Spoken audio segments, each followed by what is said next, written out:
Hey,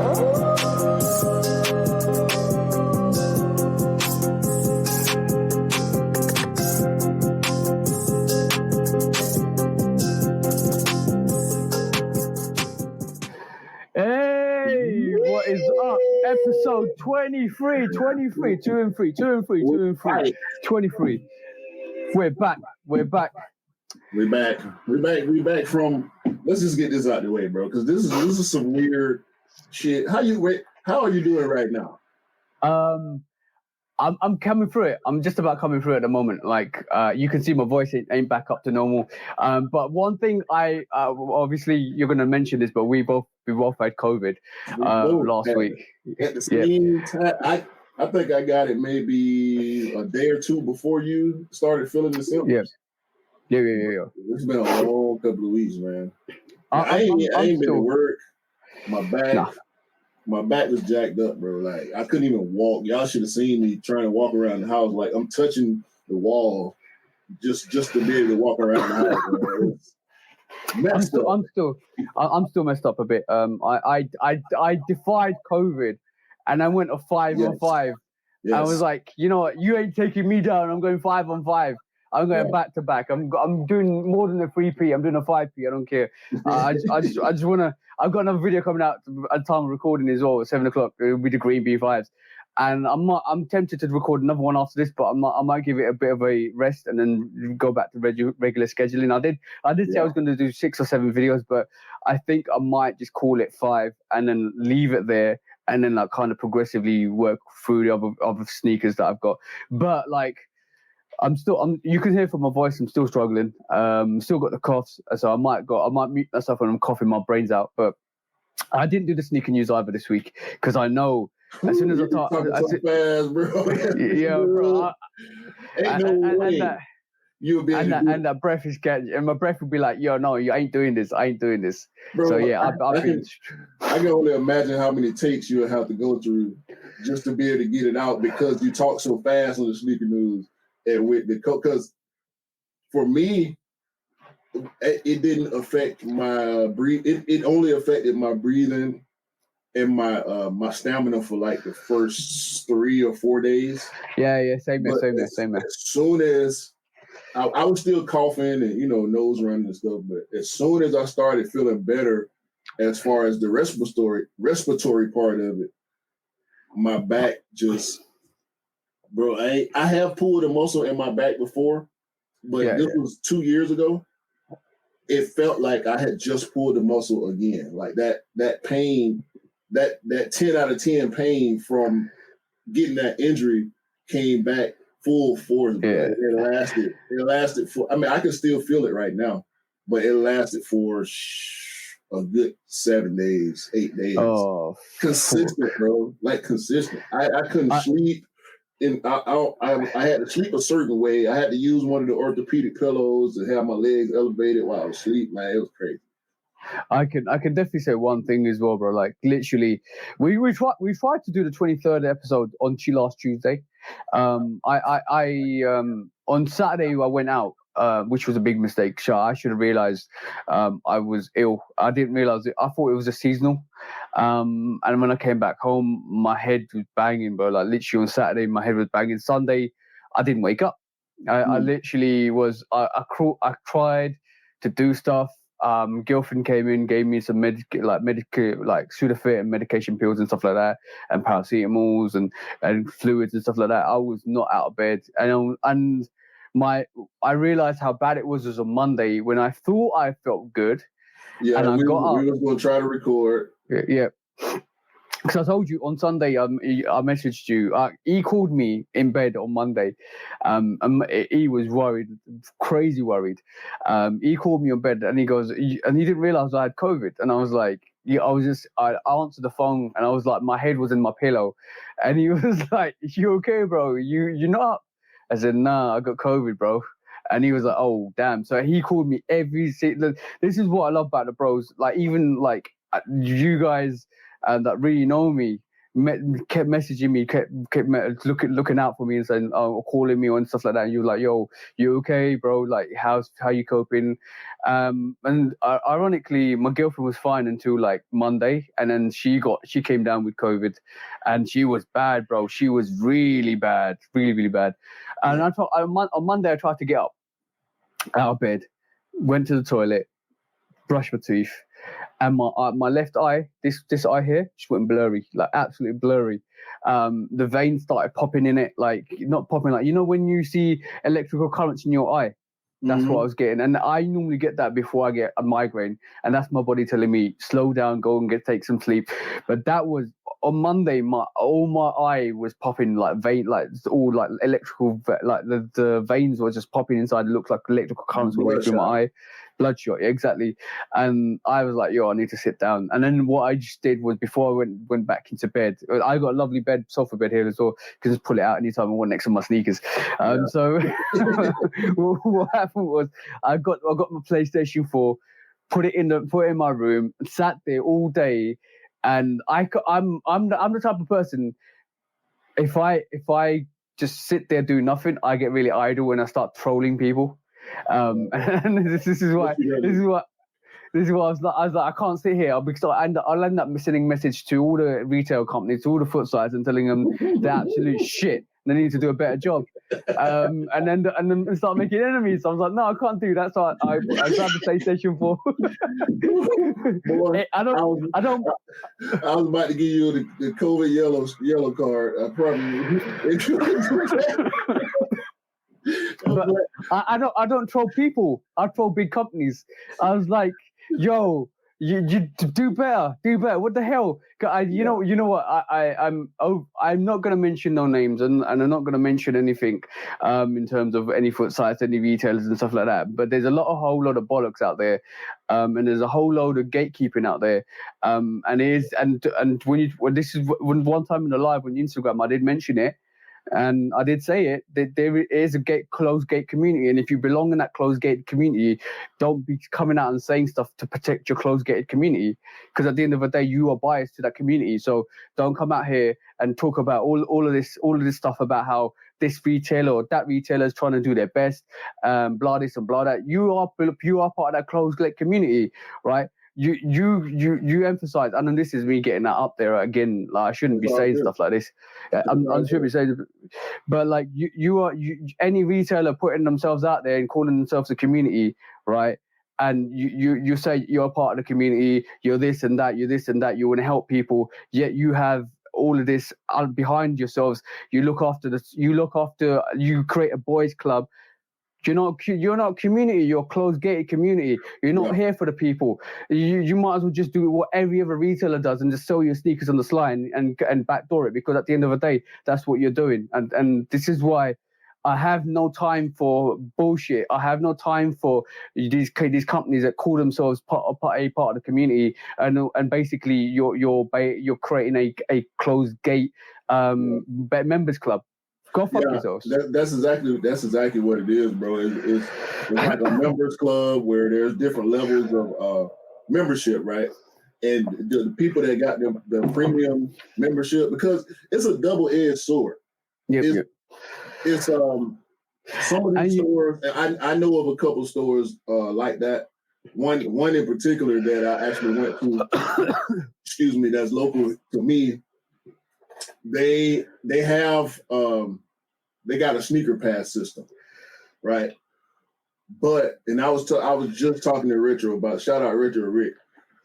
This store is they put themselves out there as community based, but they got a YouTube channel where they do early reviews. They got a sneaker pass system where they reward loyalty and spending. They do purchase requirements for their sneaker pass instead of doing traditional style raffles where you enter and they pick through whatever system. And being that this store operates the way it does, I think if they did have a raffle or normal raffle system without you having to make a purchase to be able to buy whatever shoe it is on release, they probably wouldn't do that right, just because they catering to loyal customers is fine. Giving exclusivity is that's a borderline thing. You know what I'm saying? Because we try to be patient with the sneakers out. They tried to give us an explanation for exclusive access. It don't seem fair. It don't seem fair. It don't seem as random as these places try to make it seem. Just like with was it Atmos? I can't remember which store it is that makes people wear the shoes out the store. It must be Atmos. I think it might be Atmos.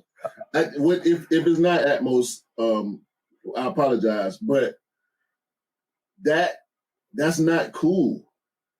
If you claim to be community based, and we know reselling is a big thing, right? Reselling is, I want to say a necessary evil at this point, but I mean, some people love it, some people hate it, some people, it just is. I'm at the point now where I'm at it is what it is standpoint, especially since it's coming back around to where we starting to see stuff on the channels.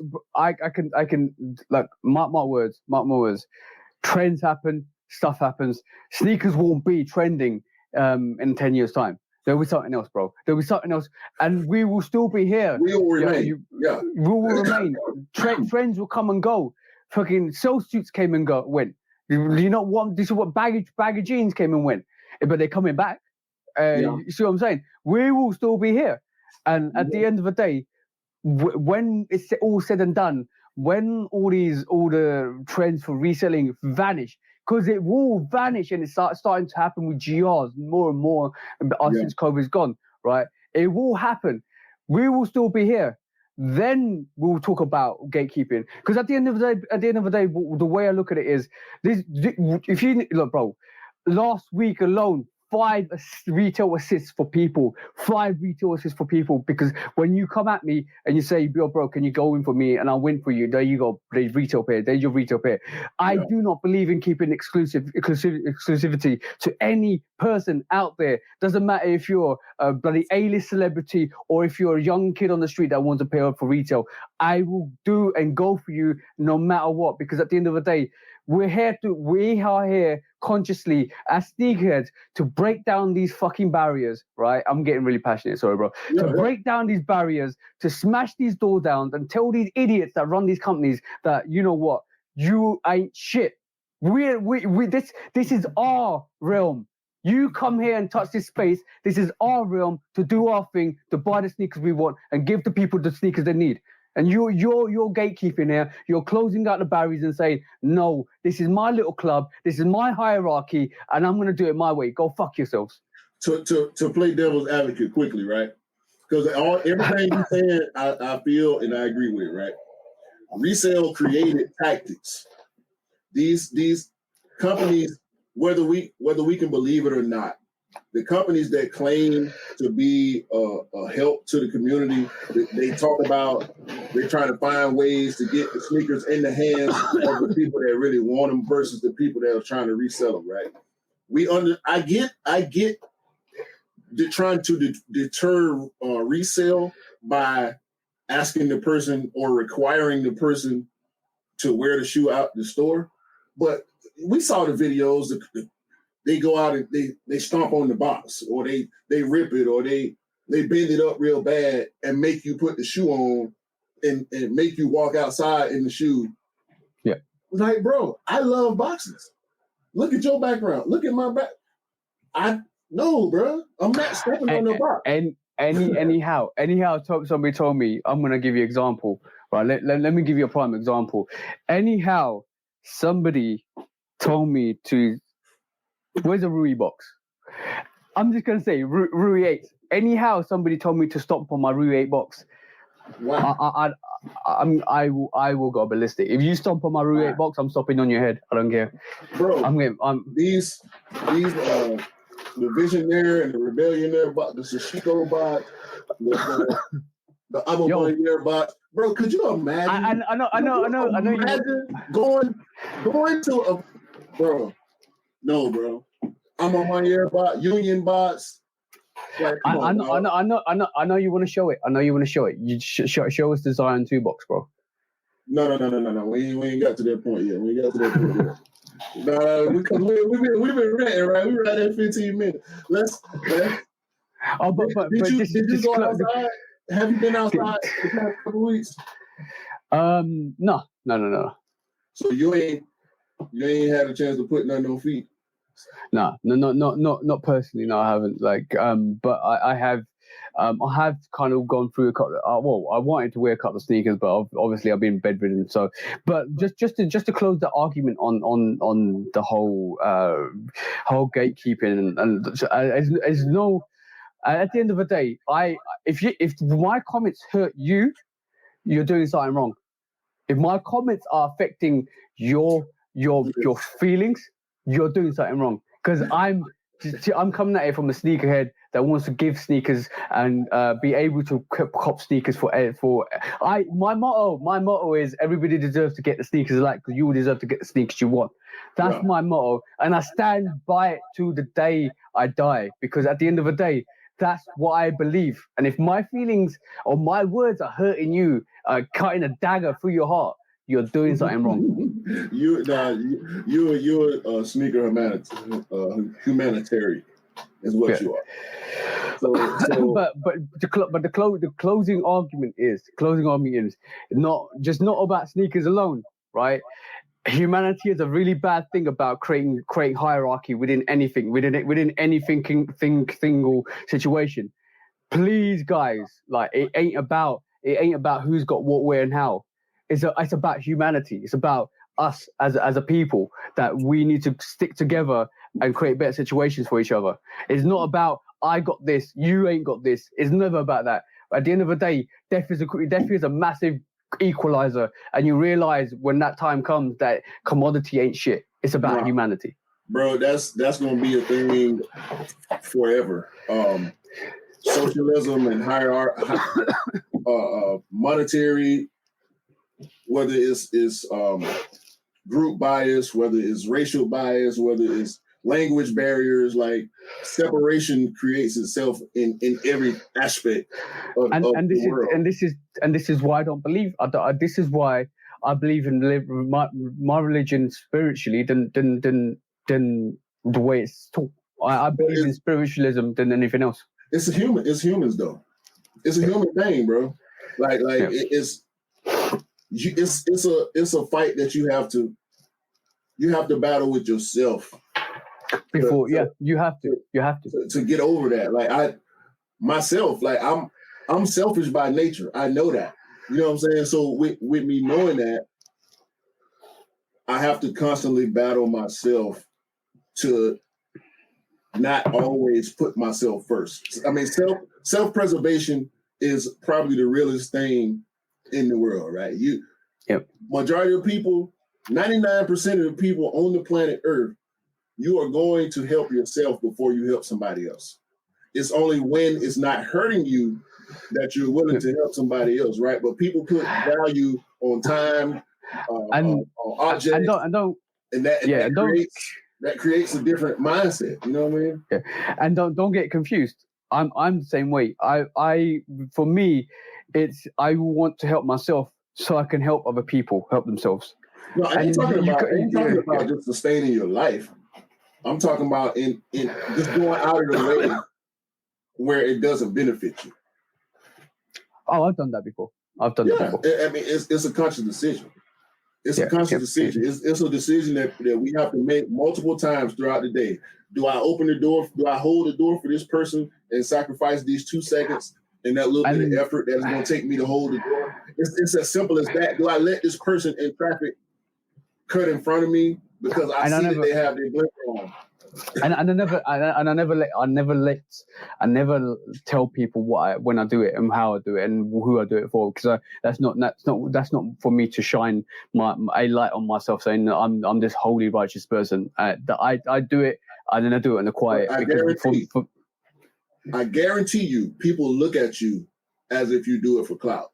I know that's not the case, but I guarantee you, people people that have an opposite mindset from you, because that's the way they think about it. People come at me like that before. Like so last year, there's a group of people in Instagram. We're not going to mention names or nothing like that. But last year, I helped how many people out with sneakers, and one of those guys came out and said, "Oh, why is Lovekickscustom TJ helping all of these people? What is he getting out from it?" I had that thrown at me, bro. I had that thrown at me. That's a person that would never go to the lengths that you go to make these assists and these alley-oops, and they don't get personal gratification. They don't feel good inside when they do something good for somebody else. That is a person that has not conquered selfishness. That is a person that will always want something for any services rendered, whether it's helping somebody move, of course. Whether it's helping somebody move, whether it's helping somebody out with a shoe. That's the person that's not going to hold the door. But when they see you go in the door, they're going to slide in. I hate that, bro. I hate that. I see it so much. And that's a small thing. And I know this ain't got nothing to do with nothing, right? But y'all know how we get sometimes at the beginning of the show. Yeah.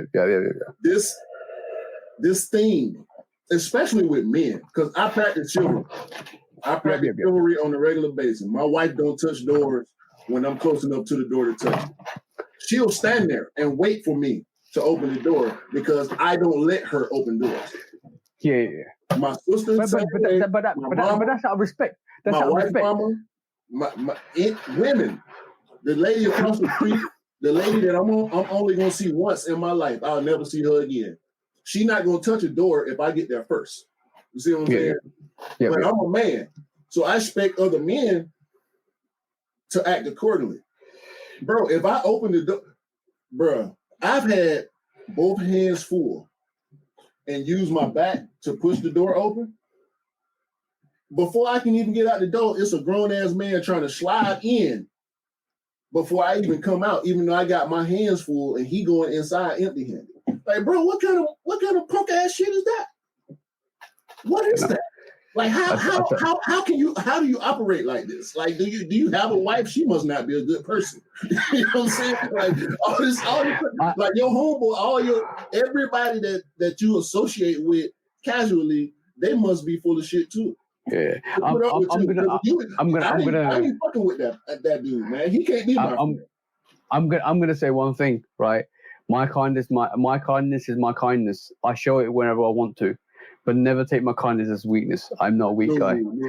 I literally, I will, like, I put on my stories on Instagram the other day, right? When I'm up against it, when things are down, when the situation happens, or if I'm ill, that's when I get into my gears. That's when I get work the hardest, shine the most. You got to go to the bottom. You got to go to the very bottom of the bag, then, and pull out that last trick that you got down there in the body, you know what I mean, to get through it, man, to push through. Yeah.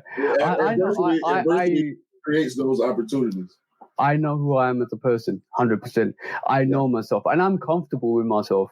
And this is the reason why I do half the things I do. People have come at me sideways, and they're no longer here. Like, let's just say they're no longer here, right? Okay. And people have come at me sideways. People have accused me of certain things or plagiarizing certain things. You can't be like me.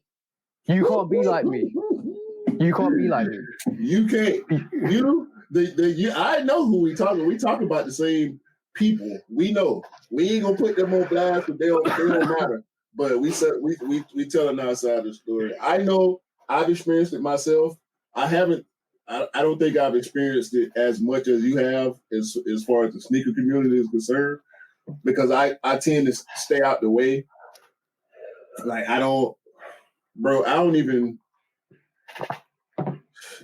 I feel kind of bad saying it, but a lot of times, bro, I just don't care about what other people doing. No, I don't check on people. I don't check on people. What I do, what I will check on the bros.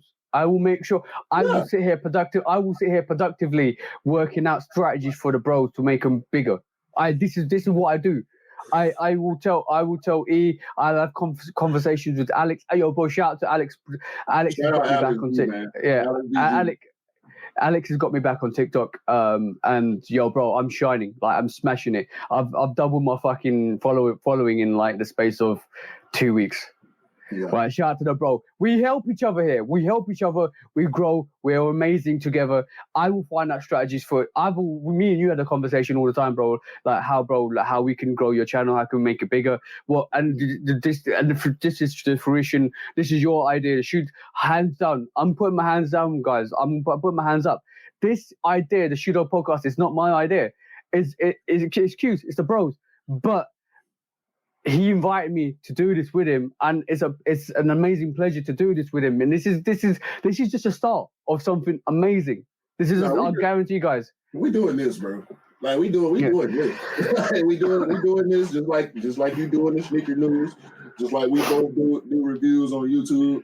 Just like E is the king of reels. Like just like him is the OG. Like stupid. I mean, Polar. Kick Lord, Scott, Mr. Simpson, Dale, Crepsaholic, like the whole crew, bro. Like everybody, we support each other in whatever the hell it is that we do. 100%. And the aim of the game. Yeah, and the aim of the game, the final end product is for all of us to win, and that's the aim of the game. It is basically we can reflect back and say we did this. We did something phenomenal and amazing. We did this all together as a team, as a group of people that actually work together to achieve something excellent. No matter your background, your race, your religion, your culture, your color, your skin, nothing matters at the end of the day. And I don't understand why there's a narrative out there, and I know why there's a narrative out there. And we're not going to go into that either, because there's a narrative out there that you want to oppress us and to hold us back, but it's never going to happen. Never going to happen. In our group of people, phenomenal group of people, we have female sneakerheads in there that I want to make sure that they keep thriving. We have guys. We got Jenny, Naylor Swoosh, Creparella, like Sneaker Vibes Only. It's so many, bro. It's so many. I'm not down for any oppression. I will productively work my ass off. I close the door on me. Watch me smash it down, and you beg me back. Watch. Nah, we ain't worried about that, man. You know what? Because people change, right? And I think I love that notion to a fault. I do believe in the capacity for change in people so strongly because I made a huge shift in my life as far as the type of person I am, my perception. I started caring more about myself, and I started caring more about my perception in general to the people that know me. Some people saw the change and they appreciate it, and they let me know that they appreciate it, and they congratulate me, and they tell me they're proud of me and all this type of stuff. But some people, that original perception they had stuck. And I started noticing the people who kept that same observation, who didn't let their perception change as my actions changed. Those people stayed the same as well. They didn't grow. They didn't mature. They didn't transform any of the negative parts of their life that were visible to everyone. They didn't change. They kept that same negative stuff going on around them. They kept the same negative people around them, and even family members, friends. You can just let them go. Family members, you can't just let them go. You can to a certain extent, but I still love my family members that I don't have a strong relationship with, or the family members that I feel like didn't accept or don't accept me for who I am right now because they want me to still be the person I used to be. That might have been a better hang for them. You know what I'm saying? I'm not a good hang for some people now because I ain't on the same bullshit I was on when I was in my early 20s. You know what I mean? So yeah. I also get that because people associate with something and they want you keep you in that lane. Like this is what I said. There is, if I get to do even 50% of what I want to do, we're changing this game. We're changing this game. We're changing this game. 50%. You already know. Listen, 50% of what I got in my head, and I know we got some of the same stuff in our heads. 50% of what we would like to be able to accomplish is 150% for some people from the vision standpoint. You know what I'm saying? It's important, man, to try to support the people that support you. And listen, if you want support but you're not willing to give support, you can go somewhere else with that. Just go somewhere else with that, because that's not cool. It's not cool. It's not fair. Life ain't fair. The world ain't fair. Okay, I get it. But we talking about decisions that we are making consciously, not stuff that you can't control, not stuff that you can't change, stuff that you have full control of. Don't ask me to repost you or share your story, or don't send me your whatever you got going on if you ain't never hit the button on none of my stuff. And I'm just talking IG with that. And YouTube. If we can't do a fair exchange, listen, I'm not asking for it. But don't ask me for it if you don't give it to me. Nah. I'm asking for it. I'm not jumping in your DM to push my content. You know what I mean? You know the be and end all of my existence on this world. I just want to make that one person happy in their life. That I know that I did something good for somebody in this world. Oh, we're doing that thousands of times over. Yeah, I know. Then that's what I live by. To me, it's not about money. It's to me, it's never about money. It's never about what I have, my commodity, my structure, my status in humanity. It's not about that. I'd rather be, and this is true, I'd rather be the poorest, happiest guy than the richest, saddest person. See, your character bank is full. Your character bank is full and damn near overflowing with good qualities. And the people whose character bank ain't that full, they got excuse me, they got late fees. they overdrafting on their character account. Like, bro, y'all dead. Y'all the Walking Dead out here. You might well be a zombie for real. If you really think about it, bro, because character at the end of the day, character is described as what you do when can't nobody see you, right? If you on some bullshit when can't nobody see you, and then you come outside and you put on this face, bro. Future told us mask off a few years ago. Like, bro, I'm done with all that, bro. All that. Yeah. And we vetting you.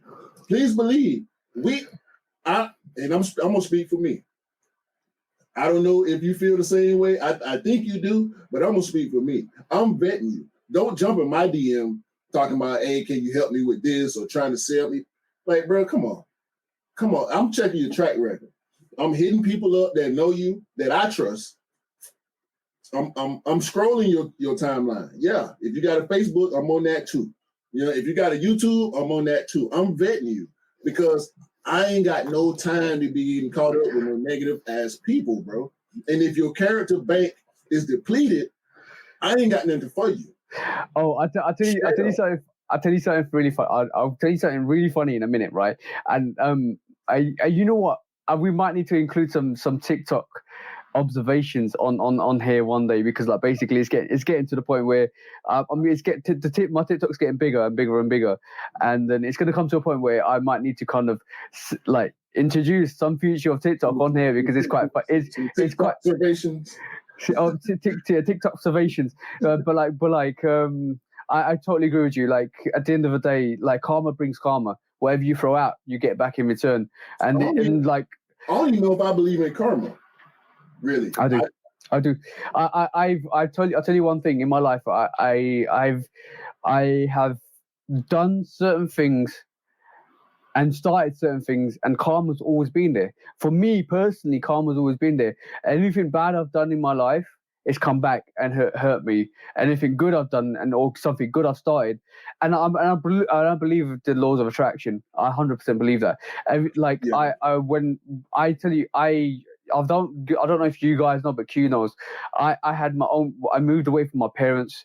I started on my own studio, my music studio, just to make my beats and stuff like that. And when I tell you the laws of attraction are real, the laws of attraction are 100% real, bros. Like I'm telling you guys out there, I put myself out there to make my own studio, and within a month, bro, I knew somebody my mate knew his cousin that has his own massive studio in the UK. He helped me set up, he helped me produce, he helped me do everything within a month, bro. Within a month, I had my studio sorted. That's how quick it was. So the laws of attraction really work, and obviously that avenue didn't work. And I kind of rested that piece, but I still make my own stuff. I still make my own music for YouTube and stuff like that. But that's still a life lesson I'm still hold to this day, because I can do that. I don't need copyright music. Or I got my music sorted for myself. So that and everything happens for a reason. That part of my life builds to my new part of my life. Everything happens for a reason. So laws of attraction is massive. Laws of attraction is huge. You only attract what you give out and put out, and that's what I totally believe. That's what it is right there. That's what it is right there. And I do want to say this quickly before because we've been rambling. we gotta get into the show. Twice recently, and only twice, have I used somebody else's music. It's the sneaker court theme and the box pool championship music. Yeah.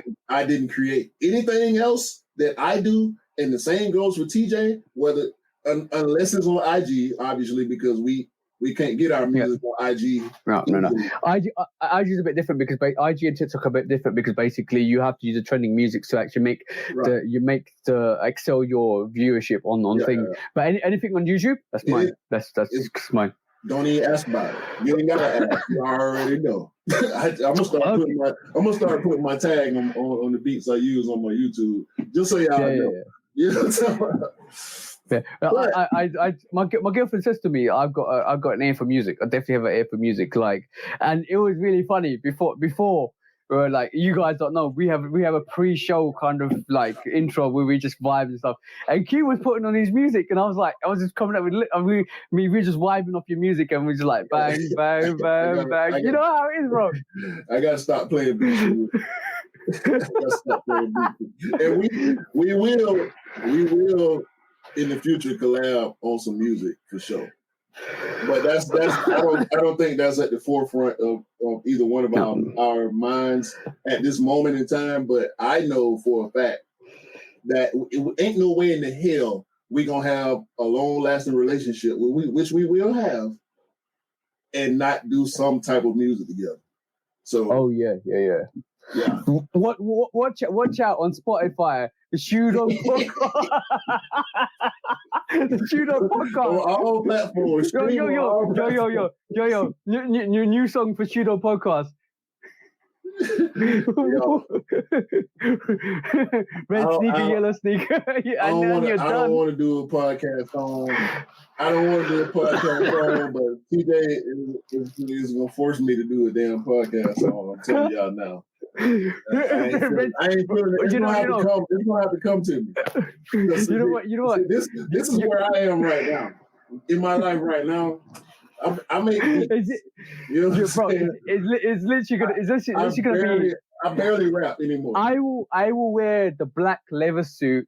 I will wear the glasses, and I will show you the red sneaker or the blue sneaker Matrix style.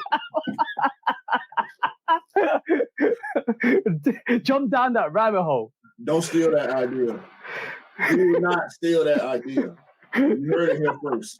We own it. If we see it, we own it. Because it's going to happen. He said it, so it's going to happen. Y'all know how it goes. We say stuff on here, it happens. All right.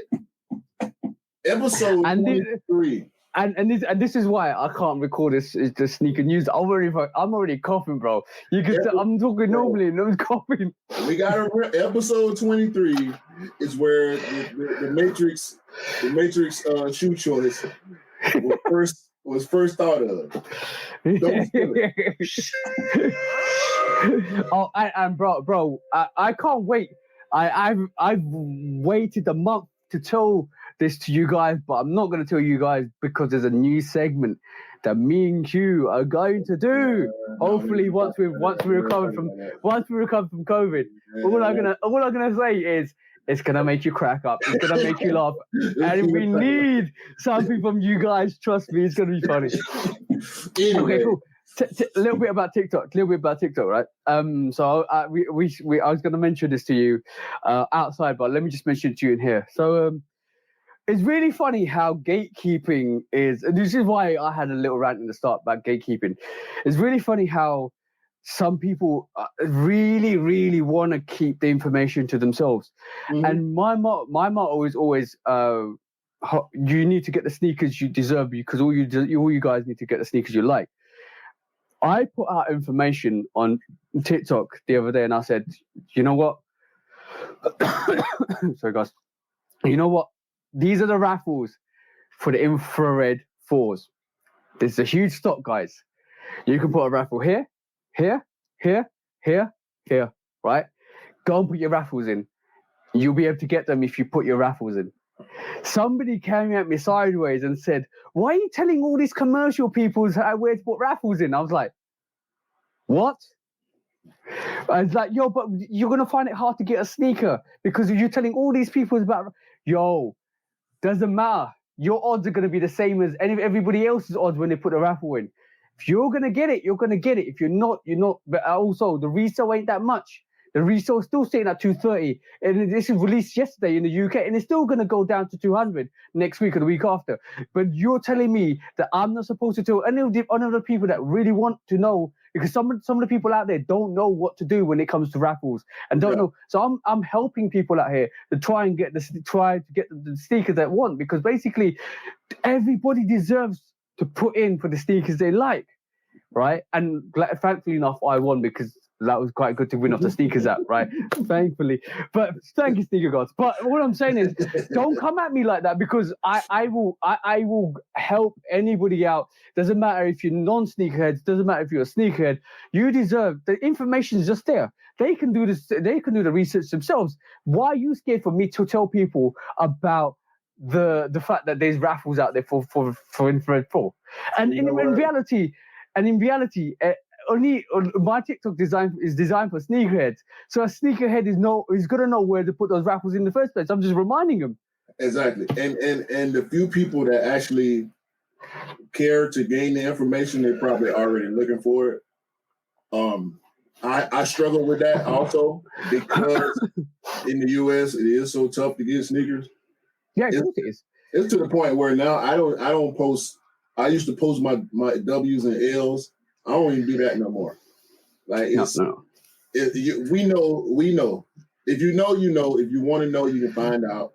So it kind of is what it is with information. I've never been the broadcasting information guy, so that's not something that I'm going to start doing unless I feel it. Yeah, I don't see nothing wrong with that. No, we didn't talk about the Rui 8s. I forced. I'm not gonna lie. I forced us not to talk about the Rui 8s, and guess who didn't get Rui 8s? Karma. This is where I believe in karma, bro. Because karma is like, yo, you want to keep this silent? I'm gonna keep you silent. See what I'm saying? So guess what? The Jordan 7 citrus is coming. Everybody go for the Jordan 7 citrus. It got pushed back for the US. It's still, I think it's still on schedule for the UK. That resale price was up here for £700. Bang, bro! It just went off the cliff. The old pairs. Yeah, no. The old pairs are always gonna retain the price. The old pairs are always gonna retain the price. Like but the retros are just falling off that cliff. They literally went from like 700 to about 200. Early And I'm parents gonna getting out tell, too. hey, I've seen a lot of early parents getting out too. and I'm gonna say this. I'm going to get that retail pair, and I'm gonna get that sale pair when it goes on sale. I'm gonna get that sale pair, and that sneaker. The sevens always go on sale, bro. We've seen it with the Greater Chinas. We've seen it with the Flint sevens. We've seen it with loads of sevens. There's a Ray Allen sevens I actually got on sale. Yeah, the PSG 7 went on sale. So that sneaker. The Sapphire 7. Yeah, they wouldn't wait. Yeah, bro, they're still sitting. Like, all I'm saying is not a lot of people feel sevens. Now, it might be a bit harder to get these Citrus 7s. But I still think I still think that this sneaker is still going to sit. And it'll sit to a point when it might get on sale. They will still happen with the Bordeaux. It'll still happen with the Citrus. It'll still happen with the Raptors. It's still going to happen with all these 7s because there's no hype behind these 7s. These 7s. I don't think it'll happen with Bordeaux or Raptors or Cardinal. I don't think so. Cardinals will go. Like Bordeaux too. Bordeaux, I don't know. Bro, I don't know. We just seen the PSG 7s sit. That's very close. The PSG is not a Bordeaux or a Cardinal or a Raptor. I mean, we talking OGs now. No, okay, cool. I will put my little caveat on here, right? Because I do believe they will sell out in the US. They're gonna sit over there. Yeah, they're gonna sit over there. Yeah, not here. I like this line. I like this line in the podcast here, right? Because this is the dividing factor. Your side there. You're talking about when we talk about sitting and selling, we're talking about Europe and US and UK, Europe and US. And I do believe in the UK, Europe, those 7s are going to sit. They'll be easier to get. And in a matter of fact, I will cop on all the foot sites, and then I'll probably end up going to the shop on Saturday and show you guys they're actually sitting, right? And I do believe those 7s will sit. Like in the UK, Europe, not a lot of people feel 7s. The 7s is not the sneaker for a lot of people. And a lot of people's silhouettes selection stops at 4, maybe 5, pushing 6s, 7s, no, 8s, no. And go on, bro. No, I was about to say we got to push back into August. Yep. So if they sit there and go on sale, I'm gonna send you a pair of. Yes. Yes. Because they will be hard to get. They're getting hyped.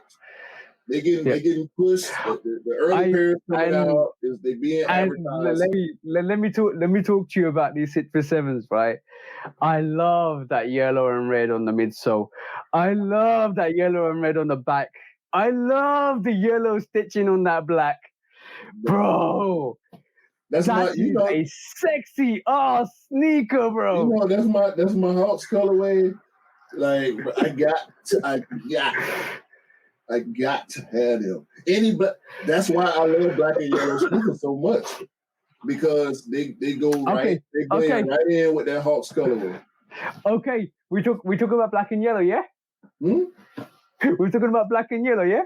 A little bit. Dang! The Taxi 8, bro. The Taxi 8. Review coming soon, guys. The Taxi 8, bro. Bro. That, first of all, it's a women exclusive that they didn't do extended sizes on. So yeah. And they didn't even release in the US. I don't know if they are going to release in the US. Oh, they are. They're releasing in the next couple of weeks. I ain't seen nothing on them yet, because I stalked the release calendars. But bro, if you like 8s, ain't no way in the hell you don't like that. That's crazy, bro. The two different colors of yellow. Man. So this is a Taxi yellow. This is this is what we're gonna get on the Taxi ones. This is like orangey yellow. Right? This is an American Taxi yellow, but also infused in that is a Volt yellow here. It's beautiful. It's gorgeous, bro. It's gorgeous. Like you can see from that. You got that's all leather. But one thing I'll leave it for the review. But one thing I'm definitely gonna say, I'm a bit disappointed about the leather. It's a bit stiff. It's a bit stiff, bit That's like more of a yeah. This is why. But yeah, it's like a bit more of a like a plasticky leather on it. See what I'm saying? Oh, okay. I see what you're saying. Yeah. That's probably synthetic. Yeah, synthetic. But I'm gonna leave for the review. But bro, welcome to the age of the eights. They're coming up with more and more eights, bro. I'm happy. Like Rui 8s was a must. Bro. These taxi 8s are dope as hell. Them hard, and bro. And sorry, ladies. So I'm so sorry, ladies. I have to go for the women's. No. Actually, I'm not sorry. I'm not sorry because they're still sitting. Exactly. So I'm not sorry because I got my size, and you know what is really funny with this release? They did anything above 8 wasn't on the actual sneakers, and I kept refreshing. I was screwed. I actually put a note on Instagram saying, "You bastard, where's my size?" And then you shout to Benzino. Benzino is a real one as well. Benzino is the bro. Yes. He got his size. And he kept telling me, refresh, keep refreshing. They might have a late stock, keep refreshing. And all of a sudden, it just popped up. And I was like, yo, this is mine. Damn. Dope sneaker. I love it. I love that, man. The soul, bro. Hit your soul where it hurts, bro. Eights are so underrated, bro. The cross straps, like the mud guard on the heel, like 8s are so underrated to me, bro. That's smooth. That smooth toe box, like the 6 and the 7. Booty action. They look like Batman shoes. Yeah. That's 100%. What Jordan 8 is what Batman would wear if he was in the sportswear. 100%. That 8 is gorgeous, and the guys, like, if you want the 8 is still sitting. I think up to size 8.5 is still sitting. I think size 8 and size 9.5 is gone, but so everything else is still sitting. Like, if you want that 8, it's gorgeous. I recommend that personally. Very good sneaker. Very, very good for the feet, for the toe. I'm happy. Yeah, I'm wondering that too. But like for me, 100%. Like 8, they need to do more 8s. They definitely need to do more 8s. I want the OGs. I'm 100% buying for the OGs. Because this year, as we know, and this is episode 23. This is going to be a more Jordan-centric episode. And we kind of always Jordan-centric because we both Jordan guys. But that 8, bro, 8s are underrated. Next year is the year of the 8, so we can expect to see at least maybe 3 or 4 8 releases. Hopefully, at least half of the 8s. We already seen it. Rui 8s is coming out. No, I mean OGs. Because we always get OGs on the anniversary. We got Fire Reds on the 5th anniversary. We got Carmines on the 6th anniversary. We're supposed to get Raptors for the 7th anniversary. So maybe we'll get Aquas or. Bro, I'm gonna say. Go ahead. I'm gonna say this: how quiet has it gone on the 7 front? Like we seen the Citrus 7, but we last year we got told Raptor 7's coming out. At the beginning of this year, we got told Bordeaux 7's coming out. We might still get them. And then we heard Cardinals might be coming out. Yeah. And then we heard Citrus 7s are coming out, and we're seeing the Citrus 7s now. Bro, we've been hearing stuff about those 7s, bro. If I get the Citrus and the Cardinal in the same year, I can't wait, bro. God damn, bro. Citrus and Cardinals, same year. I know, shout out Dwayne who's saying the 7 is his favorite. The 7 is the first, that Raptor 7 is the first Jordan he ever owned. And since I've known Dwayne, he has always been on my case about Raptor 7s. Like, bro, I got you. I'm telling you. And this was 2019 when he first brought up the Raptor 7s to me. And since then, I have to, because I don't like the Raptor 7s as for me. It's a dope colorway, but it's not a colorway for me. So I will be going in 110% to get his size. I think a 9 in the Raptor 7s. Yeah. When they release this year, Jordan. When they release this year, I need a size 9 in the Jordan 7 Raptor for the bro to win. Because he likes Jordans, but he ain't got no collection like we got. But that 7, bro, I might have to get him 2 pairs actually. I'm gonna say one thing, right? Like I've discovered myself as a different sneakerhead recently. I can definitely say this now. I really don't enjoy hype, right? And you're probably wondering I'm a hypocrite because I actually doubled up on the Travis Scott Air Trainer ones. I literally doubled up 2 pairs, like on the grey haze and the what do you call them, the brown wheats. There's no hype on them. How does that correlate to you saying what you just said? Like hype. I don't enjoy hype because hype makes it harder for me to get what I want. But there's no hype on those Air Trainers. There's no hype on those Air Trainers, and I literally was able to cop them from End Clothing. I literally was sitting there, and shout out to the bro Scott who's like, yo, the Air Trainer 1s are sitting, and I was like, oh, should I? He goes, bro, just go for it. You need those double ups because you're gonna run through to one set. Yep, I caught both of them again, and for retail because there's no hype, and the lower sizes are still sitting. The resale is poor, man. Literally nothing there, and it's amazing. Because then I sat back and I realized, right, and this is why I believe I've changed as a sneakerhead recently as well. Because photon greys, midnight navies, chlorophylls, dark smoke greys, honeydews, corianders, all of them are going on sale. And you bought them all at retail. I bought them all on retail, but I don't mind that. It just means that I would probably pick up 1 or 2 second pairs for the gym because they rate or 70 quid. So does TJ stand for trainer junkie? Yeah, trainer junkie. We got him. Sure. That's it.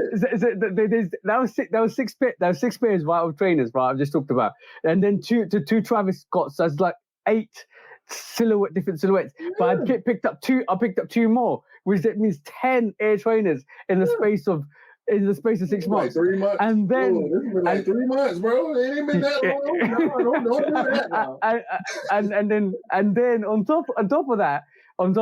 Sorry, Marcel. Sorry to your daughter as well for influencing your choices on Air Trainers. But also on top of that, right? We're not going for Marcel shit. Marcel, you gonna stop trying to blame us for these cops, bro? We're not going for that shit, bro. We not. I'm doing disclaimers for Marcel from now on. And also, I'm waiting for the emerald green Air Trainer 1. It looks like the grey haze, but it's a green tone to the Air Trainer 1. It looks gorgeous. And then Scott knows I'm the Air Trainer guy because he sent me another variation of the Air Trainer. It's like this brown furry Air Trainer with the blue midnight navy. You even got E on the trainer right now. Oh, bro, he wants another photon grey. Trainer junkie, man. That's what TJ means, trainer junkie. And then this is gonna roll up into what you're gonna talk about now, and what you're gonna showcase now, because I realized when I saw this sneaker, I needed this sneaker, and I was like, yo, that's dope. Yes, there you go, guys. That sneaker is dope. Dope sneaker. I like, go show them, bro. You know what?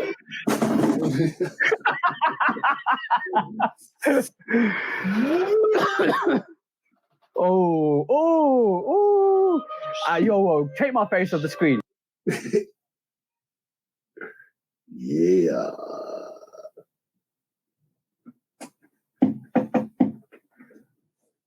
Zion 2. Voodoo. You know why I love that sneaker, bro? I'll tell you why I love that sneaker.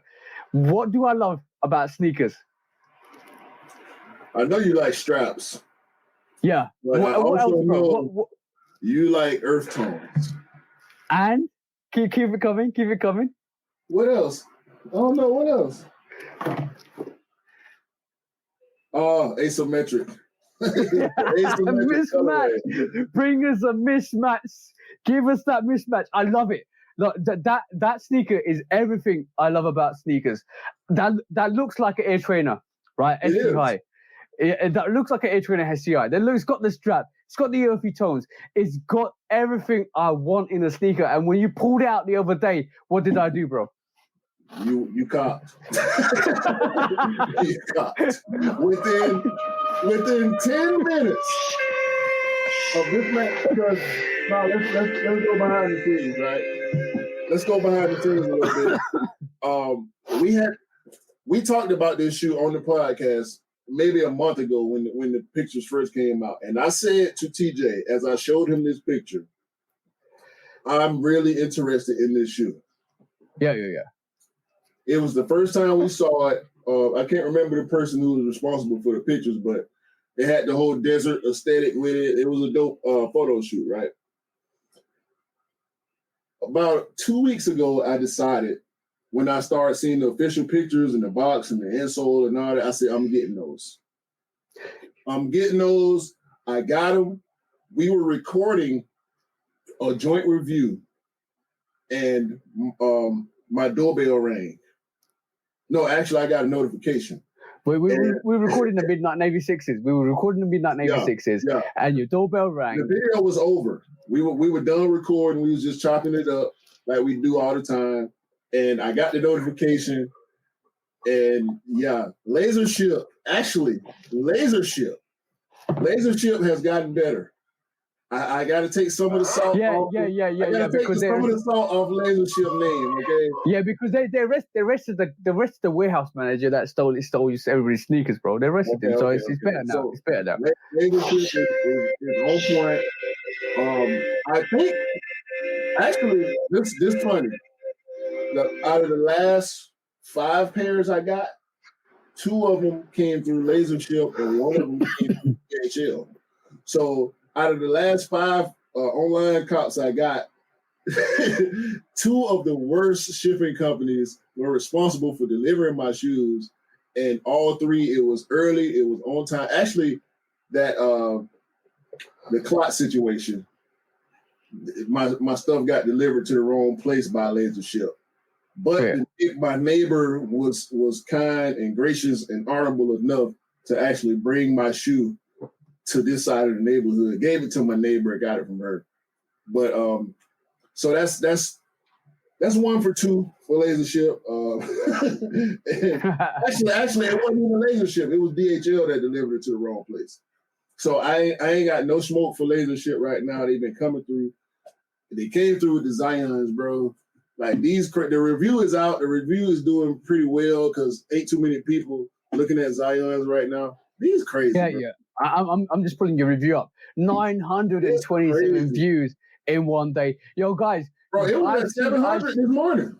Yeah. I've seen the review, and I can tell you it's an amazing review. Go and check the review for the Zion 2s. And when I get it in hand, I'm going to do the review, obviously. But those are dope as hell, bro. Like, I'm talking those Zion 2s. That is a dope sneaker. Anybody that loves Air Trainers, anybody loves that Air Trainer vibe, anybody that loves 80s and 90s sneakers, yo, check the Zion 2s out, 100%. And I love the fact that you started the video by Zion. Now try and break these. No. Let's not do that now, because that was your idea. You gave me that idea, and I executed it. So yeah, that was beautiful execution, because you know what? This is what comes back to what we were saying earlier. We always give each other ideas because at the end of the day, we're the bros. We want each of us to succeed massively. But that was so dope. When I saw it, I was like, "Yo, that's fine." The way you just went bang. Now Zion, try and break these. I also did a post and a reel. Like I love this shoe, bro. Like, I just put it down. I had to pick it back up, man. Let's dance. And I'm gonna say one thing. Your own feet on that, yo, bro, that was like I'm waiting for that. I'm waiting for mine to come through. Bro, I couldn't find the shorts. I got a pair of brown shorts, bro, that go so good. But my Campo shorts is right there. So I said, let me throw these on for the review and the on foot. I love that shoe, bro. And I realized when you showed me that sneaker, I just don't want any sneaker. I want a sneaker that tells a story, a sneaker that has so much characteristics with let's not even get capped. That sneaker's New Orleans, bro, embedded. Bro, the nuances, the little bro, it's got an actual button, a live 3D stitch-on button for the eye, bro.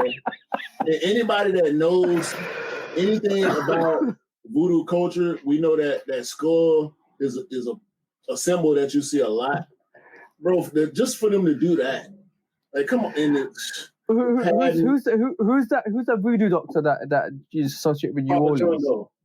Papa Shango, yeah. That's one of the names. It's Papa Negre as well. Yeah. It's another name, but there's a bunch of names for that character. That's a big character in horror culture. Like, as far as what was the show American Horror Story? Yeah. There's been a few movies, a couple of series where they show that. And you know what's character. You know what's ironic? I know it from wrestling. Papa Shango was a wrestler in the 90s, and he would come out with the shrunken heads on the staff and the face paint and everything. Like, and you know what's really funny, right? 2019, we had a Halloween party, right? And my girlfriend goes to me, "You need to dress up as Papa Legro, Papa, like voodoo doctor, right?" Yeah. Wow. That's it. That's him right there. That's him. I made the hat with the bones on it. I got the staff. I got the cape. Yo, this cape here, it's a cape for that thing. I got the skeleton necklace as well, bro. I got literally kitted out for that Halloween party. You should do it again and wear the diamonds. I should do. I don't think I can find it in half the gear because it got flooded through. But no, I mean, but this time you got to get the brown steady with it. A little less black, a little more brown, and you can pull off with the Zions. Bro, when I say we had a Halloween party, bro. Y'all went full on, all the way full on, all cleaned up, bro. Like, I'm talking, we had like even we're not supposed to show alcohol on this channel, but like I'm gonna show you what this is. My girlfriend's so like creative. She's got this creative flair, right? We know this is a JD bottle, right? Mm-hmm. Wow. She made that, bro. That's dope. It literally says Jack Steph, old time, quality Salem sword mash poison, and she got a little bat on it as well. Don't steal that. Don't steal it. By the way, look at the alcohol. It glistens. Yeah, that's dope. And I'm a drinker, so like that's dope. And when we and it's edible glitter in the alcohol. But when we go in, and when I say we don't do half measures. We don't do half measures here, bro. 100%. We don't do half measures here. If you're gonna go in, go all the way in. If you want to do something right, if you do something in life, do it right. Don't go half measures. Go on. I do want to mention the two pairs I had on feet. We're talking about mismatch. I see you, bro. I see you. Black History shoes on feet. I actually had these on Friday. Yeah. I love this shoe. Like I said, I love tools anyway. We ain't just doing no hype, but it's not every colorway of tools that I love. But these Black History tools. I was gonna show you something, but I know you don't like Kyrie. No, like the Black History Kyrie's was cool though. Yeah. I had them on feet before I had COVID. So dope. And yesterday, Five's alive, bro. Five's alive. Jordan 5 anthracite with the light up netting, with the color mismatching that we never seen a colorway like this on a 5, where we got that gray on the toe and the gray on the heel and the collar and all that. You know what? The mesh, bro. When I did this on the review. I reviewed this shoe when it came out last year, I think. Bro, where can you do that to a Jordan 5? No, you can't. And not cringe. You know what I'm saying? Like mesh, bro. On a 5, I said, I'm in. Give it to me. Bring it. Please bring it. I want to see more 5s like this with this type of colorway. Okay, cool. On that note, just little kind of taste teaser thing that we like. I kind of would try and bring it to TikTok because that's the stuff I bring to TikTok. But a little teaser for you guys. And this is shout out to Scott Simpson because he sent it to me because he knows I'm a 5-head and he knows that you're a 5-head, bro, as well. Because he sent me a little glimpse, and you looked at it yesterday, and you said you believe it when you see it, and I said yes, I want to see it, and you was like, so do I. We might be getting a black metallic Gore-Tex 5, bro, this holiday season. I'm down when I see it. I'm down for that. Hopefully it's not the same materials as the Gore-Tex ones because they say the materials on those are horrible. Hopefully Jordan Brand learned a lesson. On this episode 23, I'm gonna wish them the best when it comes to the materials for that Gore-Tex 5. So I want them to do the winterized version. It won't be called the Gore-Tex 5.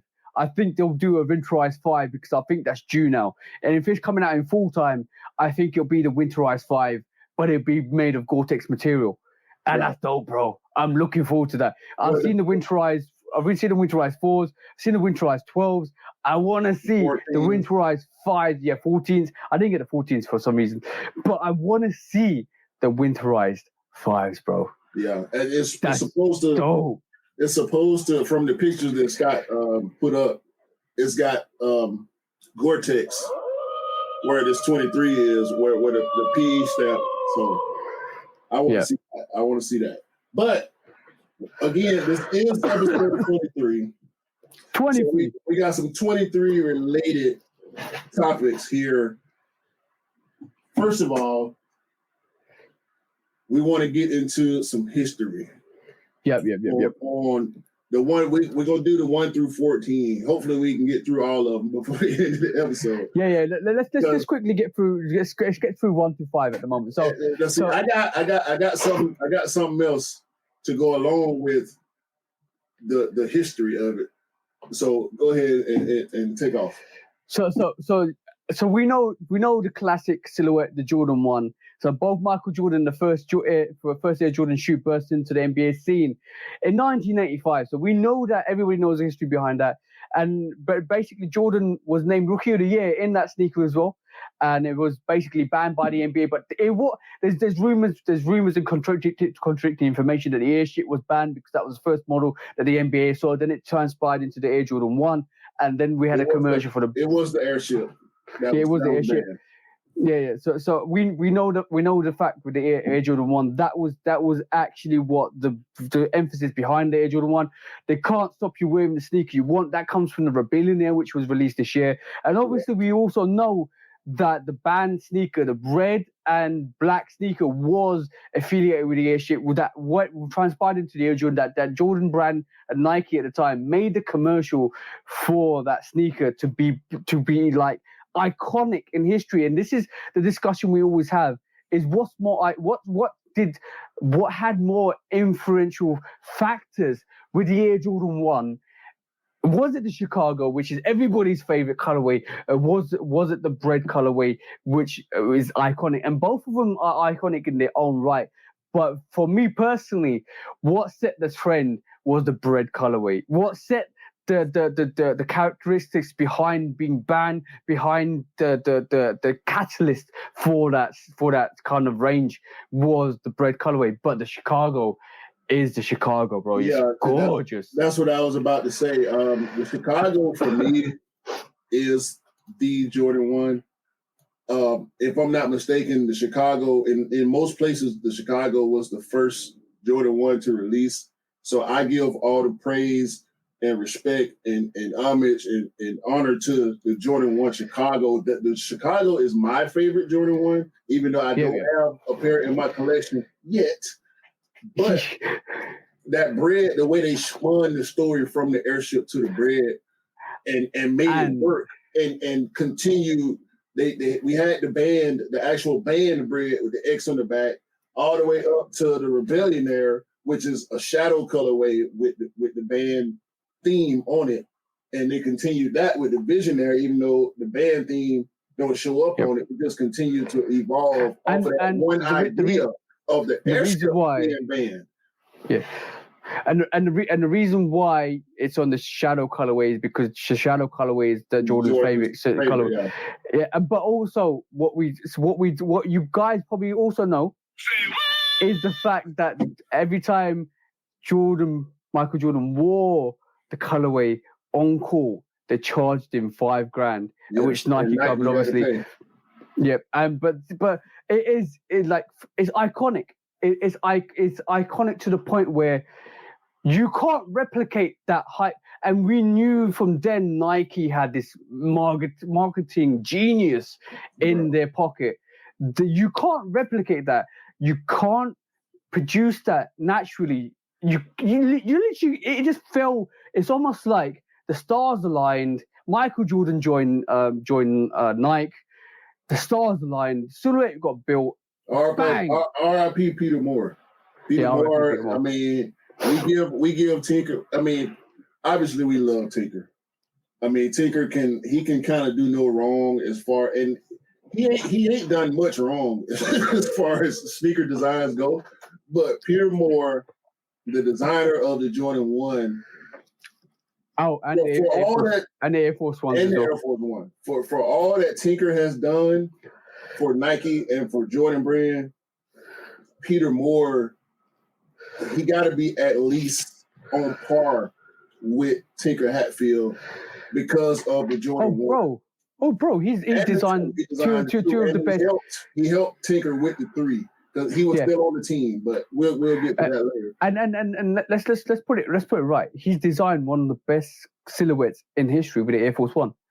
Yeah, between the Air Force One and the Jordan 1, like you can't. What can you say about Peter Moore? No. Now, I need to know from you which colorway out of 2. You know what? 2. I'm gonna go 2. Now we're looking at OG colorways right now. For those that can't see, we're watching. We're looking at OG colorways of the Jordan 1 highs and lows because lows were a thing. For those of y'all that don't believe, and this is a little personal to me, lows were always a thing. Yeah, of course it was.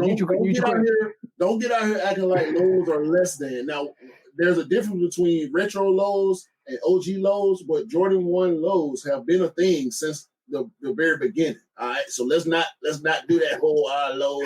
I'm gonna say one thing, right? The neutral gray 1 lows, but that sneaker.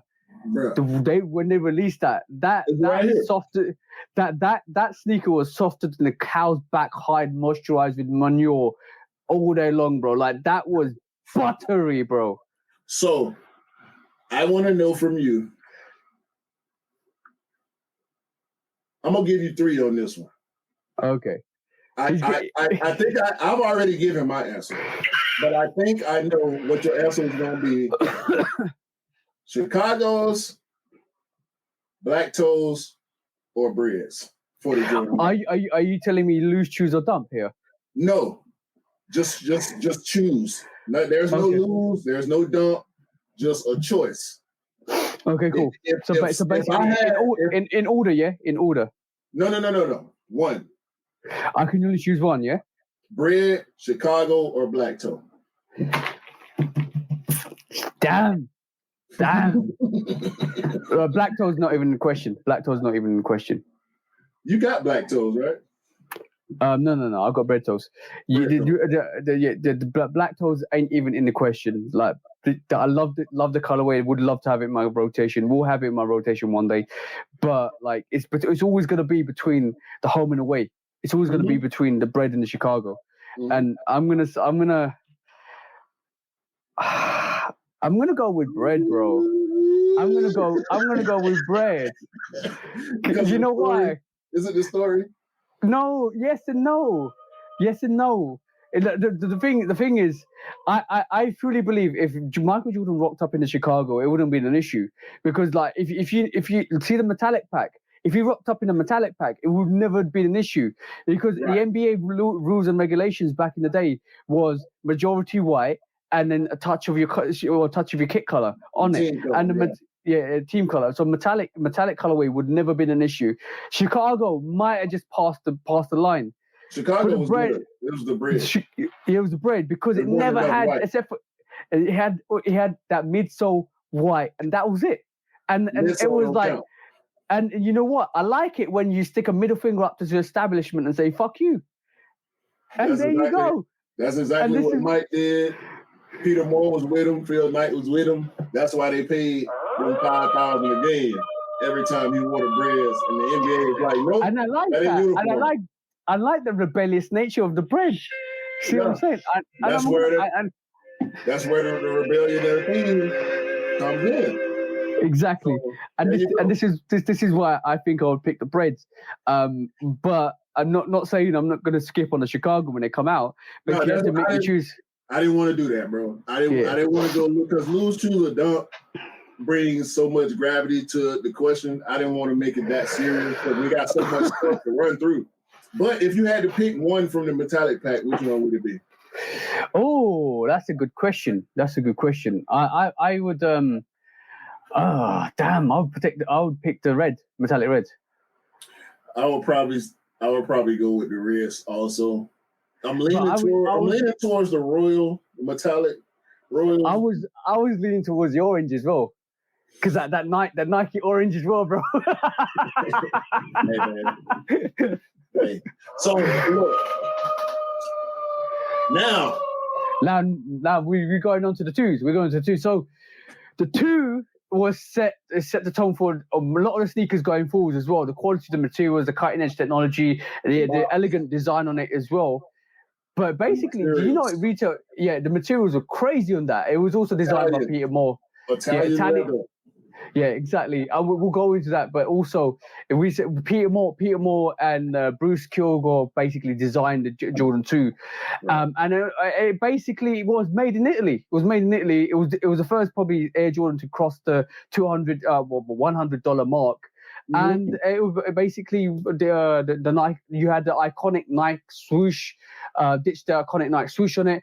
Now basically commercialized in 1986. It features MJ effortlessly walking through air and throwing down his signature Rockabye Baby dunk, and that's Wings logo on the back instead of it. It is a good silhouette. It's a very, very good silhouette. It's not for me. It's not my cup of tea. It's not my cup of tea. The Chicago 2, like I don't even like. I don't like the home version. It's that white, red, and black Chicago 2. For me, is the greatest 2 ever. Collab, OG, retro. That Chicago 2. So. We only got 2 options here. We got highs and lows, but I'm not gonna make you choose. I wanted to say highs or lows, but I love both Chicago high and low equally. So of the 2 colorways that we got on screen, the home and away, what you picking? I'm picking the Chicago 2, bro. Chicago 2, hands down. we ain't got to talk about it. We ain't got to talk about it. Virgil touched it. We getting them again this year, along with the ones that the remastered, reimagined. We also get another version, a collab version of the Chicago 2 this year. It's okay to me. It's not as dope to me as the Alma Mayer or the Union or the Mason Chateau, but I like it. Will I go for it? Probably. I'm still on the fence about it though. The Mason Chateau Rogue 2 changed my mind. The more I saw it, I didn't like it initially. I don't like the insole. The Michael Jordan insole looks really dodgy. Like I don't like it. But the sneaker itself, the more I looked at it, the more I was like, that's actually decent. I like it. I don't pick up sneakers that I'm not going to wear. And this is why I don't pick up 2s, because I don't think I'll ever wear a 2 on my feet. I respect it. I really respect everything the 2's done, and the fact that even like when we're talking about 2s, and Scott basically got into 2s, and he actually was talking to me about 2s, and the fact that he actually inspired a lot of the sneakers going forwards. Mm-hmm. It does 100% does. It brought a different aesthetic to the basketball sneaker range. Yeah. And then it brought the whole luxury lifestyle. And you know what? Yes. I'm gonna definitely say this. The 2, for the time, it was way ahead of its time. Because right this moment in time, we're talking about 1986, right? 1986, and when we're sitting here in 2022, right? Luxury. That's 36 years on, right? Luxury. 36 years on. 36. Is it 36 years on? Yeah. Yeah, 36 years on, and we basically talking about how Jordan is transcending even casual wear into luxury wear. That's 35 plus years on, and we're talking about a sneaker, right, that is now basically predicted what the Jordan brand would be doing in 30 plus years on. I already know. Yeah. All right, next up is everybody's favorite sneaker. Everybody's favorite sneaker. And before we touch it, do you want to give us some Mythbusters, bro? Okay.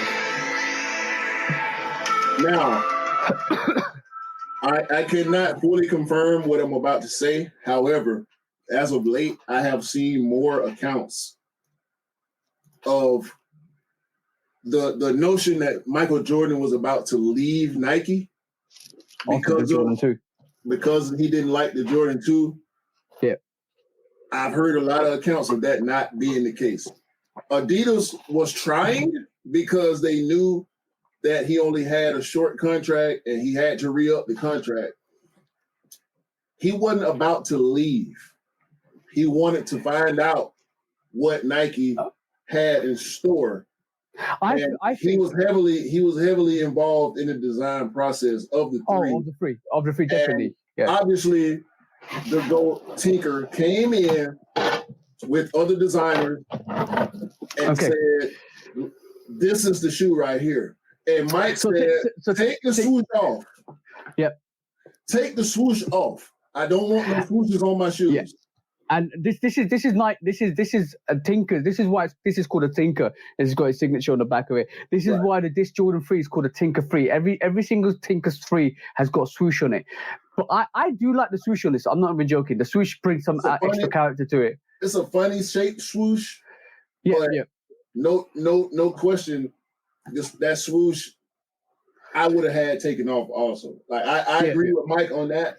I appreciate Nike. And also Nike you got that. I like that touch on the Nike on the inside. I'm not even joking. That touch I would have kept. I would have kept that, yeah, for sure, especially on the medial side. But yo, bro, hold on. Mike didn't want no swooshes on the outside or the inside of the shoe. He went with the Nike logo on the back, which is the greatest. I mean, like that Nike Air on the back. Bro. How underrated is this sneaker? It's not, bro. If you underrate a Jordan 3, something wrong with you. No. This Tinker 3 when it came out, and so except for the Justin Timberlake 3s, every other 3, even the beige 3s that came out, the Tinker beige 3s, they sat like I'm just saying, bro. That combo with the red tab and the white Nike on the back, that is some sexy ass shit, bro. That is everybody's lunch, and like this sneaker is so underrated, like in terms of what it does. I don't know why I love this sneaker so much. I'll never get rid of this sneaker out my range. Absolutely no. This is definitely one that's always going to rock my feet one day from time to time. It is gorgeous, bro. It's gorgeous sneaker. Absolutely gorgeous sneaker. Bro, you can't hate a 3, man. We got some misses. We got some misses on some colorways on the 3s, but we got misses of every silhouette, bro. I'm gonna definitely say one thing though. I did hear that Jordan did sit down with Adidas during that time. That's possible. I'll go for that because again, it was the negotiation process. Nike had to bring it, and they did. And I don't think there's anything that Adidas could have came up with that compared to the Jordan 3. I'm sorry, it's not possible, bro. So I'll give you a back. Converse probably would have came up with a better idea for the Jordan 3 than Adidas because Adidas, the way they do things is so left from how Nike does things. But by the way, I know for a fact, right? I love doing some reading and research. I know for a fact Adidas brought Reebok, right? They actually physically went and bought out Reebok because they thought Reebok was a Jordan killer. Yeah, just like Ruben Patterson was the Kobe style. Like it couldn't I know that for a fact. Couldn't nobody stop Kobe Bryant from going off, and ain't no way in the hell any company was gonna stop this Jordan 3 from doing what it did and becoming what it is for the sneaker culture and for the Jordan sneaker fan. Like the 3 is a lot of people's number one silhouette when it comes to Jordans, and I can't blame them. It's not my number one, but I can't blame anybody that's. Shout out Scott, man. Yeah, shout out. I have look. I'm gonna pull one sneaker out. Right? And I'm gonna tell you guys, right? This is the sole reason why you should love a Jordan 3, right? The sole reason, bro. So I ain't even gotta ask, right? You pick. The obvious choices are black cement and white cement.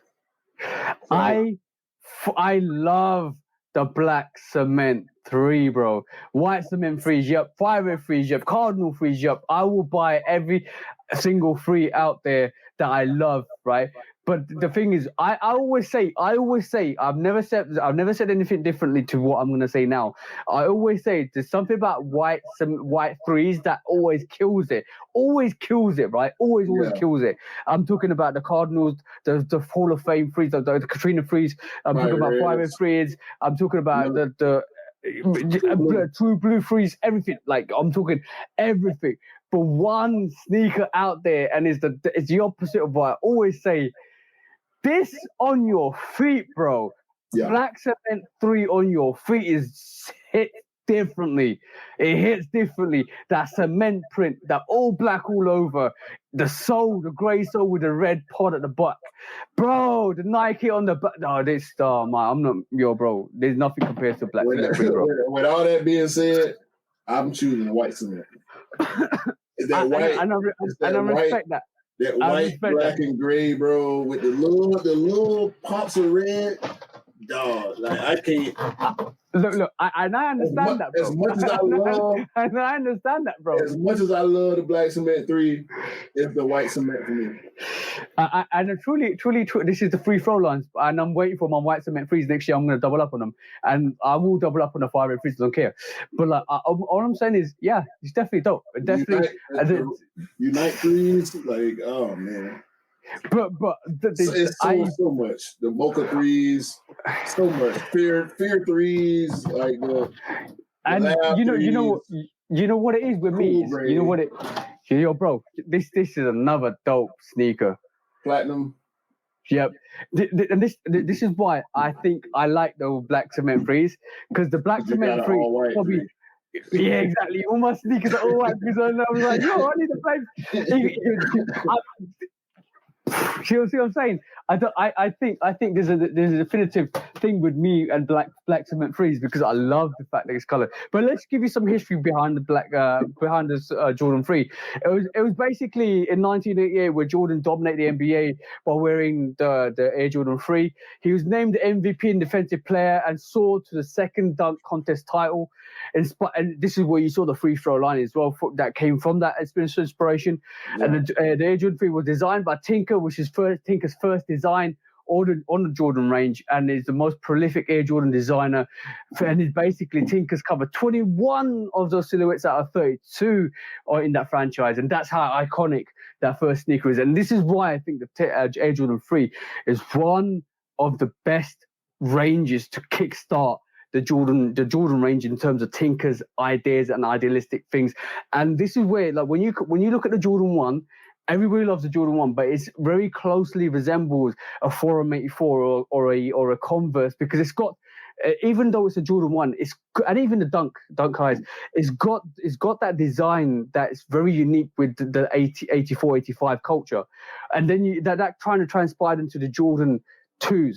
But then when Tinker came on, that's where it started taking inspiration from different ideas, different aspects, different kind of unique features. This is where you first saw the see-through air bubble on a Jordan.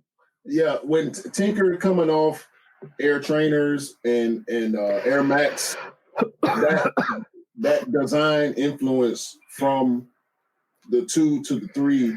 And all the Jordans are similar from one silhouette to the next. You can see similarities. And this is why I say this brings this to me. Cut it back here, make it a low, take away the basketball aspects of this. This is an Air Max 90. Yeah, for sure. No. Air Max 1. Air Max 1. No. I think the Air Max 1 is more Air Max. Air Jordan 4 and Air Max 90 is an Air Max 3. That's where I think it's the other way around. But the thing is, they're very similar in all the particular ways. And 87 was when the Air Max 1 came out, and the Air Max 1 inspired the 3 and the 4. Anyway, right. But also, this is the first time Spike Lee got involved in the Air Jordan range. Mars Blackman. Mars Blackman. For basically, she's got to have it. Mars Blackman character got involved in the Jordan range. That is revolutionary, bro. The Air Jordan 3 is revolutionary. You mentioned the dunk contest. Shout out Dominique Wilkins, man. Y'all be hating. Yeah. All right. Now. Yeah. Also, consider one of the top. If I know a lot of people that the Jordan 4 is their number one Jordan.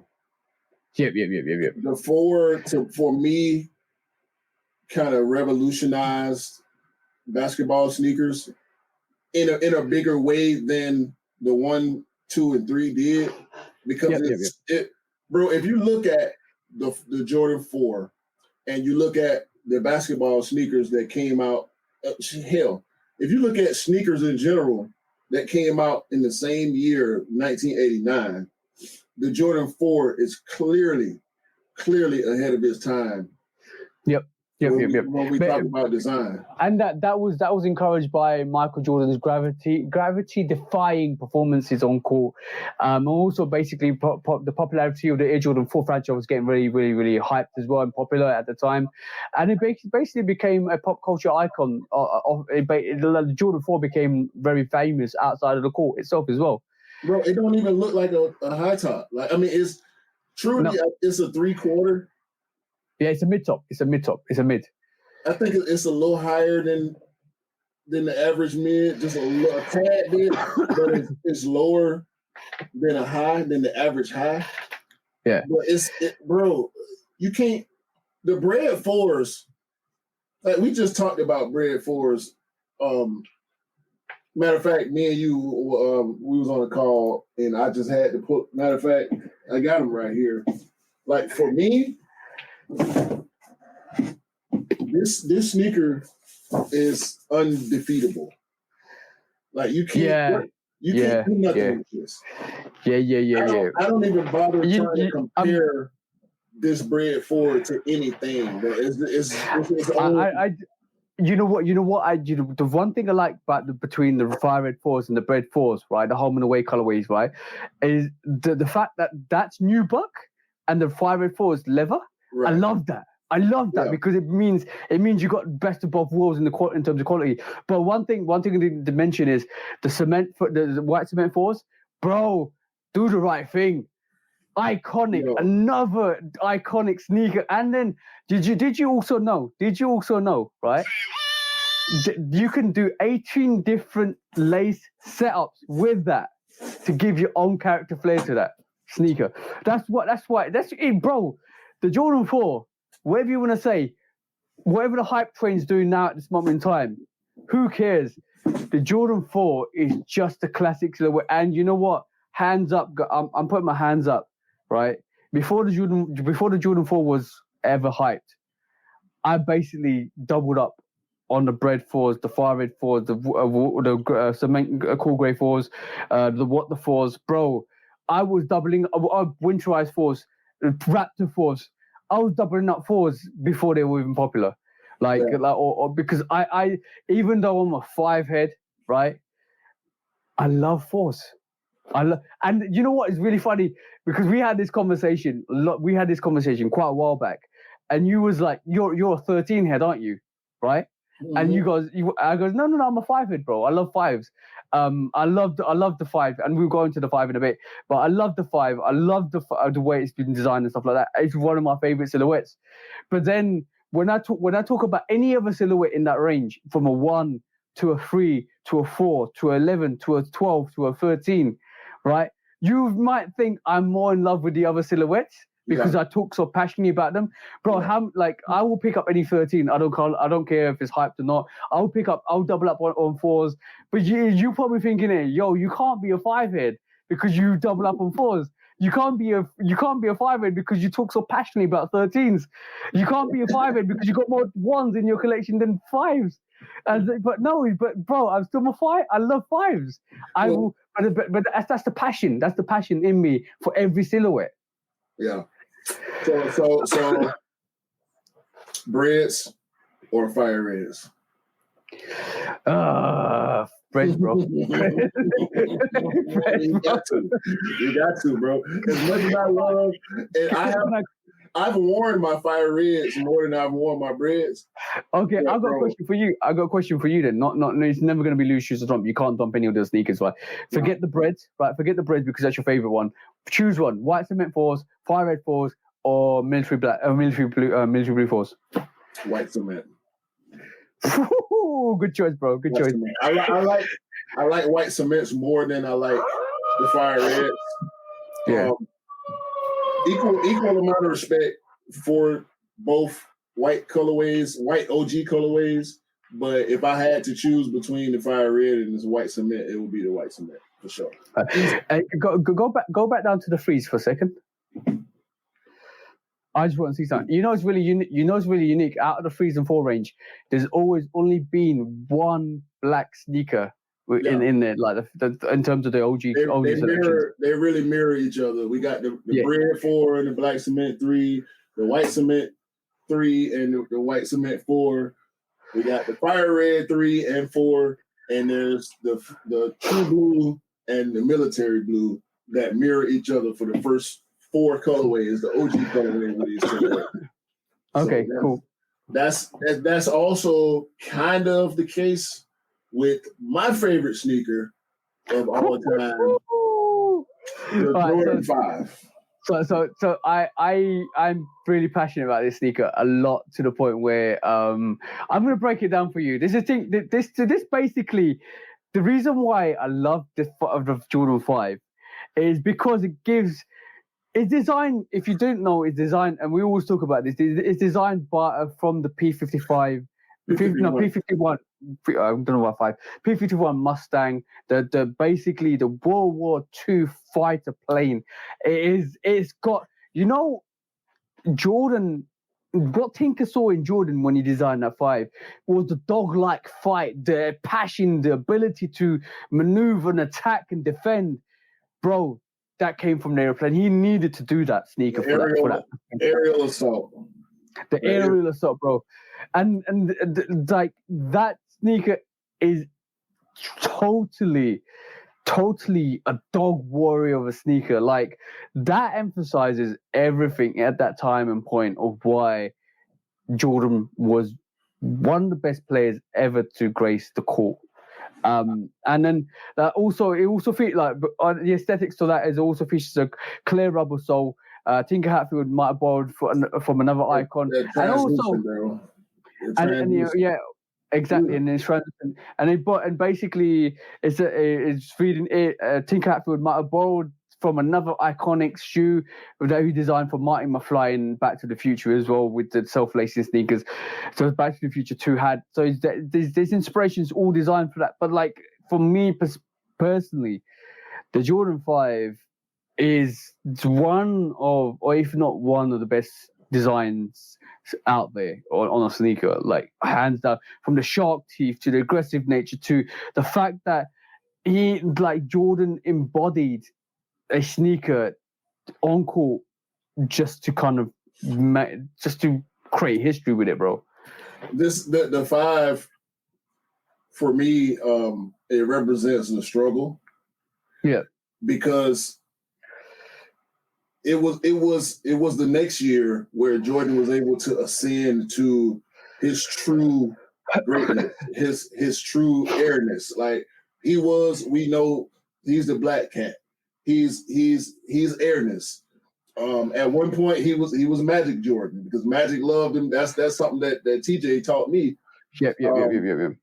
Because he loved Magic Johnson, and certain people called him Magic Jordan before he became Air. His nickname was Airness and Magic Jordan because Magic Johnson was his role model. His kind of inspired him. As idol, exactly. So that is the 5 represents that struggle that he got beat up in the Jordan 5 and he persevered. He continued to push forward. That was the Detroit Pistons days, wasn't it? They beat him down. Yeah, they beat him down in the 4s and the 5s. Like he went through it in the 5, and I can remember the first Jordan that I ever knew of was the 4. And I remember very well my uncle trying to buy me some bootleg Jordan 4s, the Jordache knockoff Jordan 4. And it's like, come on, dog. Like, no, I don't want. Even back then, I was like 7 years old, 8 years old, something like that. I'm like, bro, no, we're not finna do this. You're not finna send me to school with some fake Jordans on. Because even at 7, 8, 9 years old, it was already setting in that fashion, as far as your upbringing, fashion matters. When you're in school, what you got on your feet, what you got on your body, your accessories, jewelry, hats, all that stuff started to come into play when it came to urban culture, at least. And so the 4 came on radar. And so when the 5 hit, Fresh Prince of Bel-Air, Will Smith wearing the 5s. So how iconic is that, bro? How iconic is that? Bro, Fresh Prince, Will Smith, Mr. Slapper Dude himself. When I saw the show and he had on the black metallic 5, like the introduction of the show, the opening credits of the show, he's wearing the Jordan 5 when he shows up to Uncle Phil's house. Yeah. It's like, bro, what is this? Like what? Oh, I had the same moment the other day. Not as iconic, but as a sneakerhead, when you're watching a program, I was watching The Boys. Have you seen The Boys? I haven't seen the new season. Yo, PG is way Don't beyond. spoil it. Please don't spoil Is way beyond 18, bro. But don't spoil it, bro. I'm not gonna spoil it. I'm not gonna spoil it. There's a moment in time. There's a moment in time when one of the heroes is wearing a sneaker. I paused it. A-Train. I bet you it's A-Train. Yeah. It was. I knew it. I paused it. No. It wasn't A-Train. It wasn't A-Train. Sorry, it wasn't A-Train. Okay. Who's Butcher's guy? He's in the military. Big black guy. I cannot. Mother's Milk. Yeah, that's the one. That's the one, right? He basically was wearing UNC 4s. And I pause it and I go, look, he's wearing. That's dope. I can't wait to watch it. I'm gonna have to. I'll probably watch a couple episodes after that. Yeah. Bro, it's way more extreme than the other 2 seasons. That's all I'm saying. Hey, then it's already a stream show. Y'all check out The Boys now on Amazon if y'all can. But the 5, bro, I can't say enough about the 5. I do not like the black tongue fire red. I prefer the silver tongue fire red. That's my only gripe about the OG colorways of the 5. I do prefer, and we were looking at them. Butter. We were just looking at them on one of the other videos that we did. But for me, I love the grapes. I like the alternate grape more than I like the white grape somehow. That is weird to me that I like the retro flip of the grape more than I like the OG colorway. Yeah. For me, it's gonna always be the black metallic Jordan 5. And by the way, the fire. By the way, how dope are these these Bel Air, Fresh Prince alternate Bel Air fights? Yeah. Ultimate Bel Airs. I'm about to get rid of my alternate Bel Airs, but you got the OGs. The OG. Shout the cam. Love the OGs as well. The OG is better. I'm actually about to get rid of my my alternate Bel Air 5s. I haven't worn them, and I don't think I will. So I'm gonna wear them. I want them to go somewhere where they. By the way, the material on this is exactly the same as the 5 Red 5s, bro. Yeah. It's so dope. Super dope material.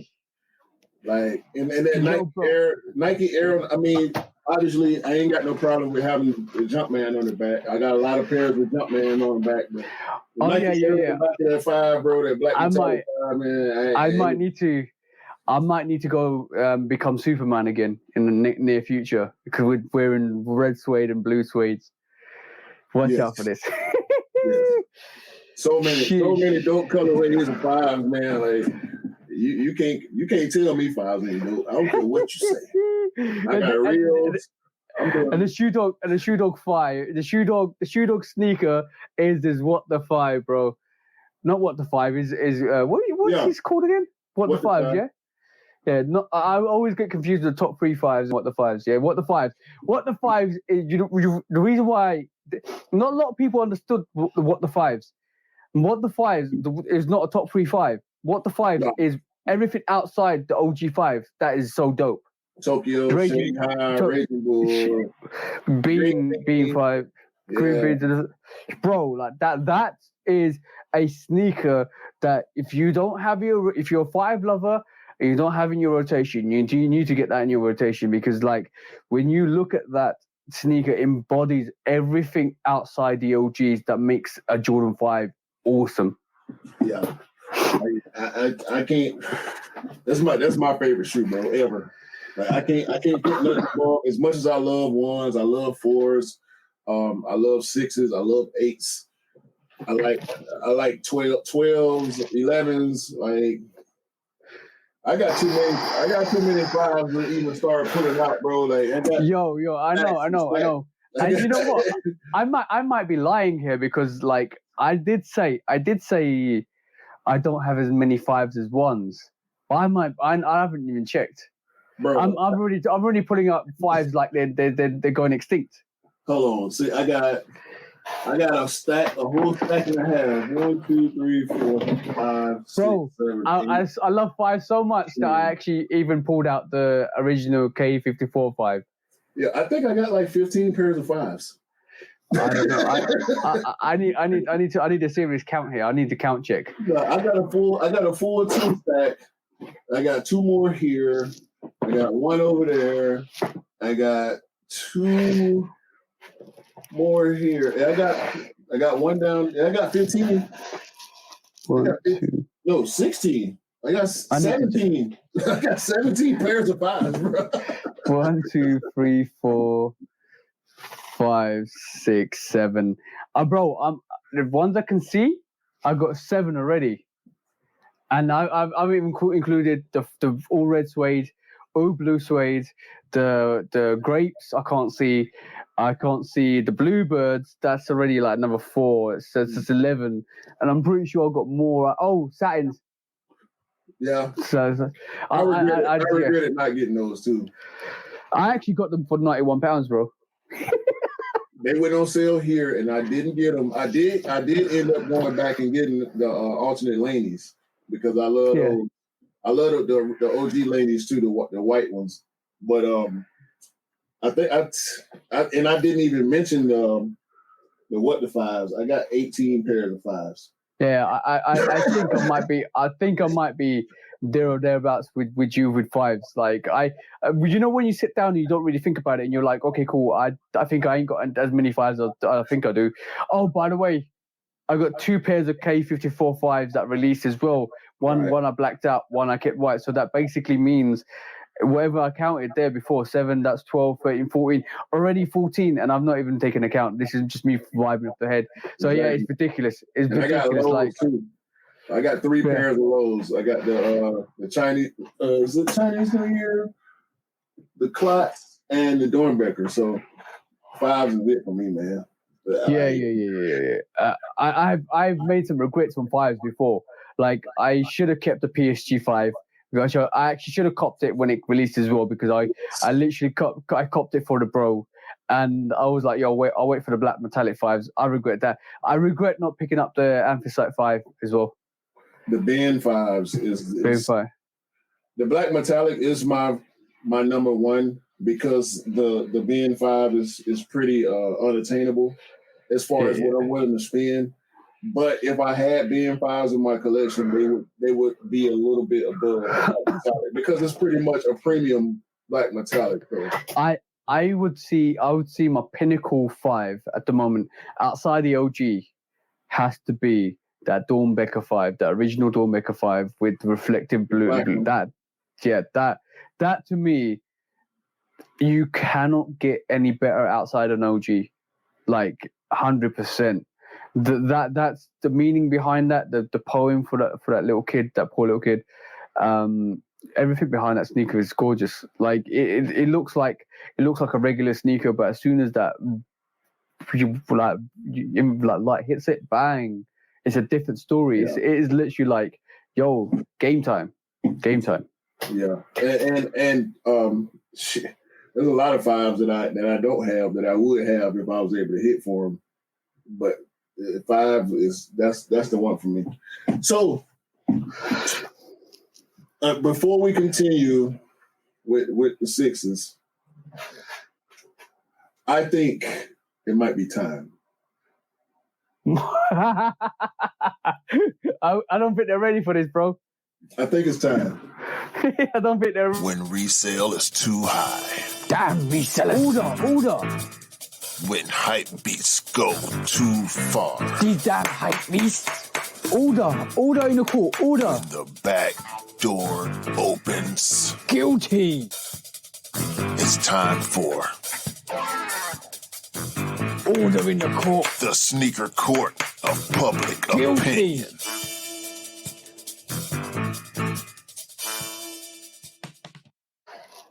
You know what, bro? I can't find my gavel. Oh dear. Look, we've got Q. Okay, cool. Shall we introduce you, because like I can't find my gavel anywhere. The executioner. Executioner. I'll have to use today, bro. I'll have to use a funky one today, bro. I'm using this consequences. I'm using this funky one today because I can't find my gavel. So we, in honor of episode 23, the flight episode, the Jumpman episode, who we taking to court? So today's we only got one court case today, bro. We got one court case today. I need to find my gavel, which is a bit annoying me, but I'll find it after the show. But I'm using this funky gavel because I like the colors. Look.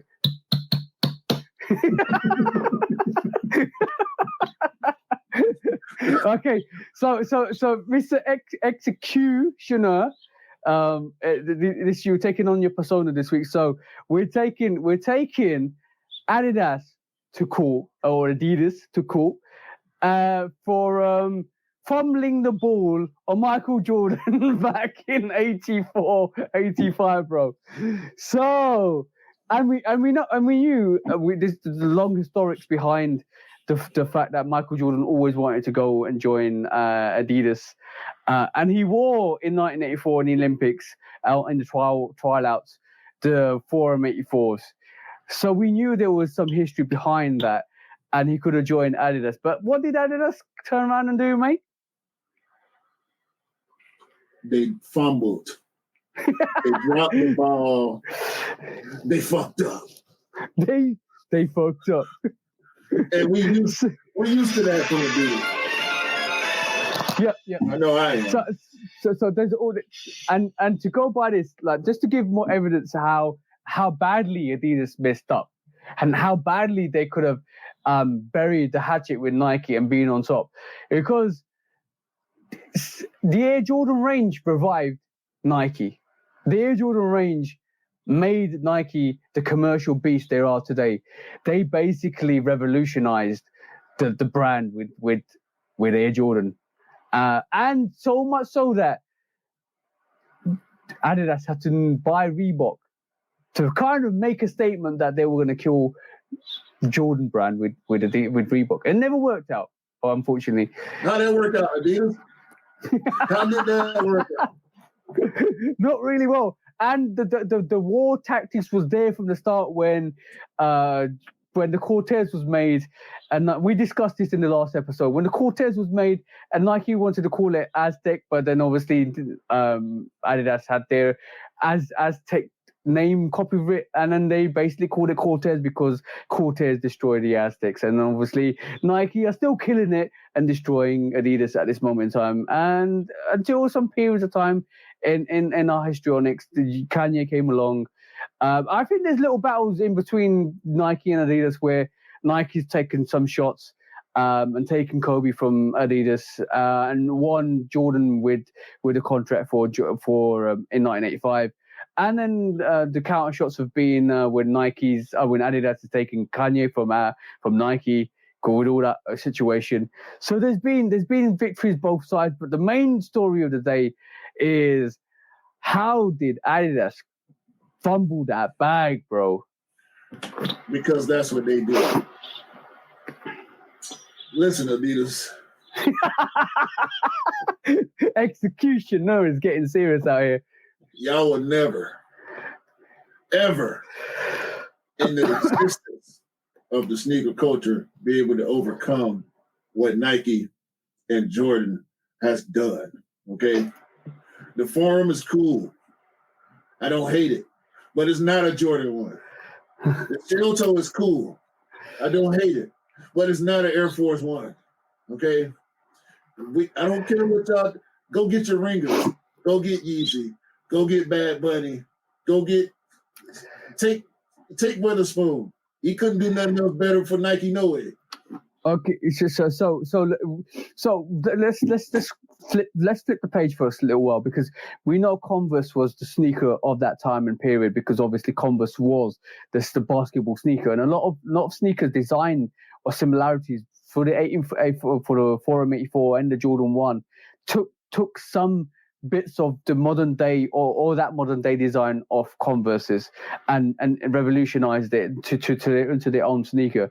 But you shared an interesting post with me recently, and that was from Nice Kicks, and that showed the silhouettes. If Jordan silhouettes, if they were Adidas silhouettes or Adidas silhouettes, as we say, now, bro, that's a whole crock of shit. This is false. We know you're behind this, Adidas. We know y'all behind this. So a lot of people like to play devil's advocate and say, yo, this would have been, Jordan 1 would have been Adidas 1, Jordan 2 would have been Adidas 2. That will never have been the case.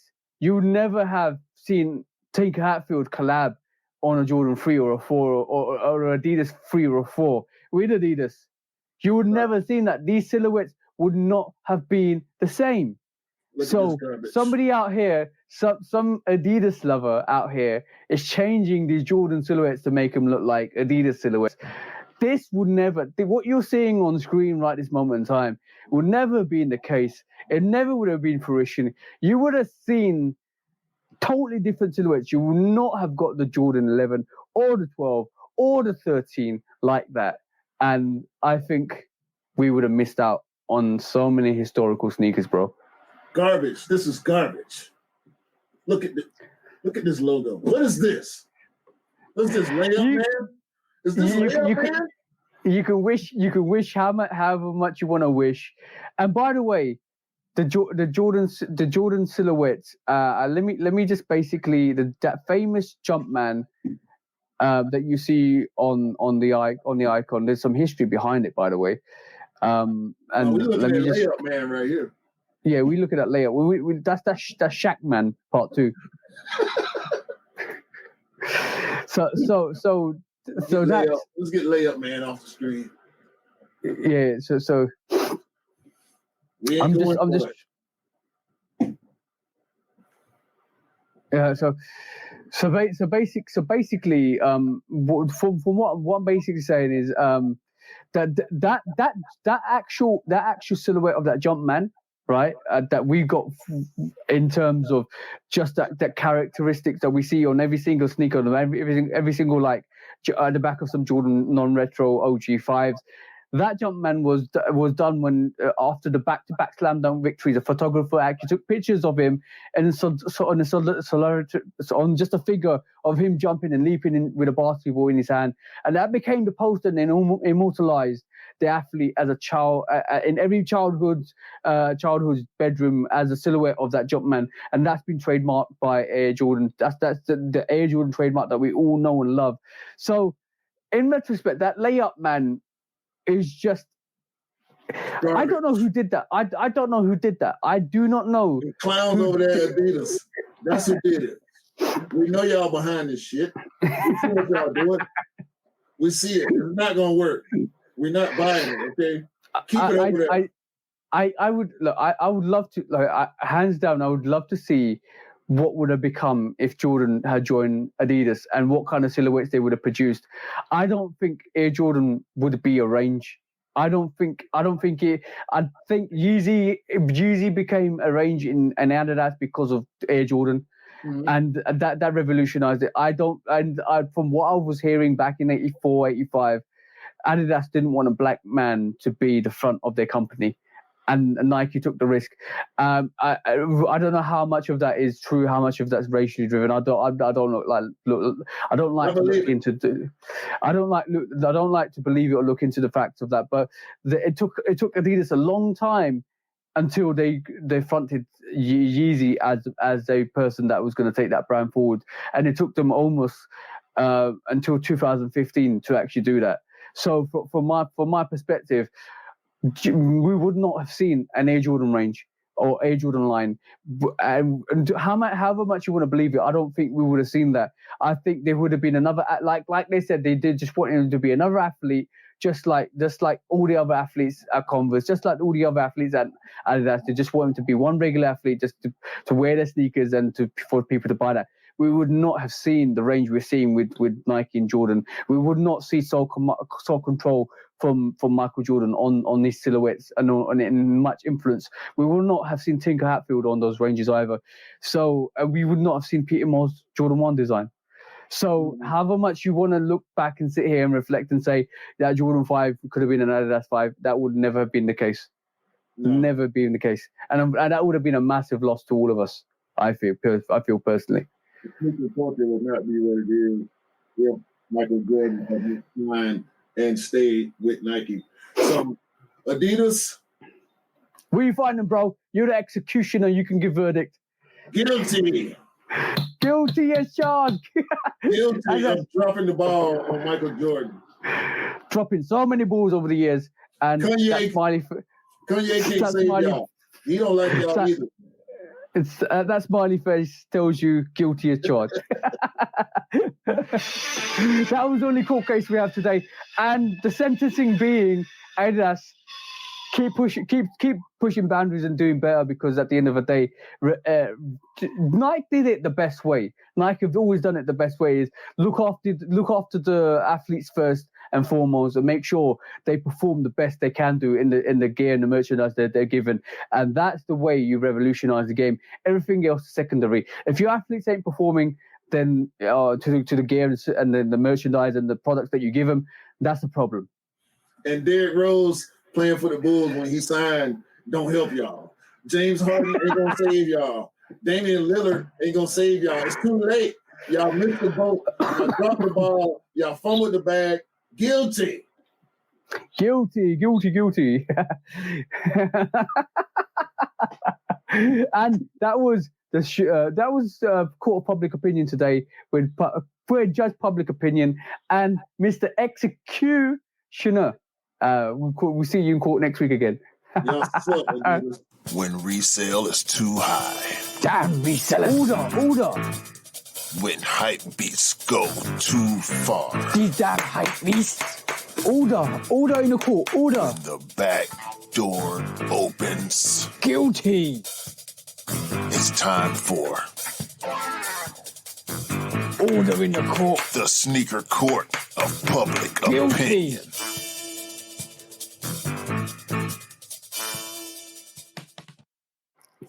That executioner was some scary guy. Who was he? Where did we get him from? I don't know, man. Things happen on the Shoot Dog podcast that we can't control. Executioner. Shit just happened, man. It's out of our control, man. I don't know what to do. I don't know what to say. I just go with it, man. I think he was ready to shank somebody. Yeah, man. Right, cool. So shall we do some facts for the day? What you got?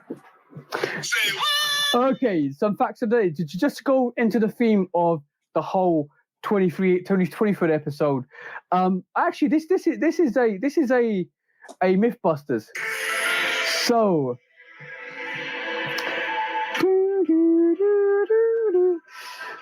basically, we always know that Michael Jordan. Well, there's rumors that Michael Jordan was axed from his college team.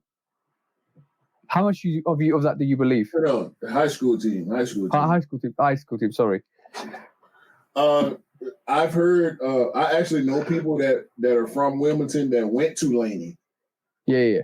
After Jordan obviously graduated, because they're not as old as he is. But yeah. One of my very, very close, dear friends, E. Jones, told me a few stories, local stories, and I tend to believe the local stories more than I believe the mainstream stories, because he was actually there in the city of Wilmington, North Carolina. He graduated from Laney High School.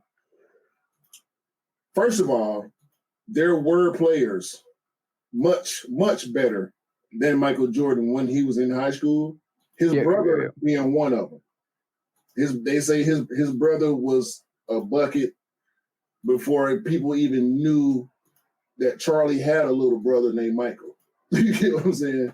Yeah. So the story of him not making his high school team, the varsity team, is what I believe. I don't believe that he got cut. I believe he didn't make the cut and was relegated to JV when he wanted to be on the big varsity squad. Yeah, and what I actually read recently is because it was due to his height and the fact that the high school team really wanted bigger players and bigger and taller players in their team, and I think that's one of the reasons why he didn't make the cut. But he was basically demoted to the lower team in the high school. So in reality, he kind of didn't make the team rather than being cut from the team. Exactly. Yeah. So that's a myth. But based on some of the more obscure stories that you actually have to look for, plus the firsthand accounts that I get from people from Wilmington, people that went to Laney, he didn't get cut. It's not like he made the team and he wasn't good enough once they started playing. He actually did not make the varsity team until his junior year, and he went on to destroy the world of basketball. And destroy the world he did. I mean, like now, I don't believe there's anybody on the planet of a certain age that does not know who Michael Jordan is. If you were born... till this day, bro. Till this day. If you were born after 1950, yeah, you know who Michael Jordan is. Like my 9-year-old niece, I'm sorry, my 11-year-old niece has never. Guess what I found? Of course, you find it after the fact. Yeah. My 11-year-old niece loves Jordan shoes. I just bought her first pair of ones, but. When I would take her to the mall with me, and we go in the shoot. It was actually a Jimmy Jazz at Stonecrest, and we walking past, about to go inside, and they got video monitors in the window, and they're playing Jordan reels. I guess is the best way to put it. It wasn't a full-on highlight tape. It was maybe like a 2-minute reel of just tongue out. Layup, double clutch, free throw line dunk, a lot of his greatest moments they were showing, the shot over Elo with the fours on and the fist pump and all that. And I asked my niece, she was 9 at the time. She's 11 now.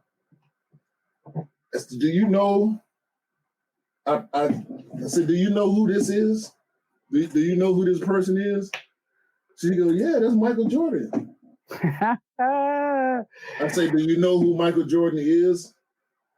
She said, yeah, he's a basketball player. I said, you know who he played for? She said, no. I said, he played for the Bulls. Okay. I said, do you know what he looks like? No. She knows. You know what's great? The myth runs before the legend, which runs before the actual person in real life. Yeah, and you know and his rep and you know what it is it's this is what the status of living legend is. This is what the status of living legend is. So you know the myth behind the legend before you know the person. That's what living legend is. So for us, we've lived through this time, so we know. But basically, if a young person's coming through, it's the same thing as Tiger Woods. It's the same thing as Tupac Shakur and Biggie Tupac and Biggie. I mean, sorry. It's the same thing with. Do you know who Notorious B.I.G. is? No, but I know he was a Brooklyn rapper. I know he did Hypnotize, and I know his songs, but I don't know what he looks like. That's a living legend. Same with Tupac. Yo, I know who Tupac was. I heard of his music. I heard Hit 'Em Up. See what I'm saying? And I know, but I don't know what he looks like. Right. That's what the young kids now. If the young kids know now what that mystique is behind the character, and all of these characters have mystiques before you know the player and know the person. But we live through that, so we know. But this is what you call live legend. So some of these people like, you know who Jay-Z is? Yes, I know who Jay-Z is. I know Hard Knock Life. I know this song. I know that song. I know the album, but I don't know what he looks like. And this is what you call a living legend. So did you get that with Tiger Woods? You'll get that with Serena Williams in some cases. You'll get that with with Michael Jordan. You get this is what it means to be a living legend. Yeah, and I think it's partly because Jordan. Not living legend. Somebody's obviously Tupac and Biggie are dead, but or passed away. But I'm talking about legends themselves. Like, the mystique behind them is what creates a legendary status. Yeah, and Michael, he's not the first guy to jump in front of the camera. I just saw a clip, it was bad. Some fans were outside of the parking lot for the Charlotte Arena, where the Charlotte Hornets play. We know Jordan is one of the majority owners of the Charlotte Hornets, and they were looking to see Melo. They wanted to see LaMelo Ball come out, get in his car, possibly get an autograph, possibly get a picture. And before Melo came out, MJ came out. And the guy started going, "Oh, it's Michael Jordan, it's Michael Jordan." And Mike was like, get out of here, man. You ain't even supposed to be here. What you doing? And the guy said, Mike, can I get a picture? Can I get a picture? And Mike said something like, "No chance." Ain't no way. Like, I'm not, nah. We ain't doing this, ain't the place for this. You know what I'm saying? Michael Jordan is so aloof, bro. Like, we see pictures of him when he knows there will be pictures of him. If he doesn't expect for people to be there or cameras to be there, he ain't with it, bro. Mike ain't with the shit. He too rich. He too famous. Like, he dealt with it for, bro, when The Last Dance, when you realize, when you watch it, and you know it's Michael Jordan. Like, he's one of the most famous people in the world. So you have to know everywhere he goes is not normal. Like, he can't go to the gas station and buy a Twinkie.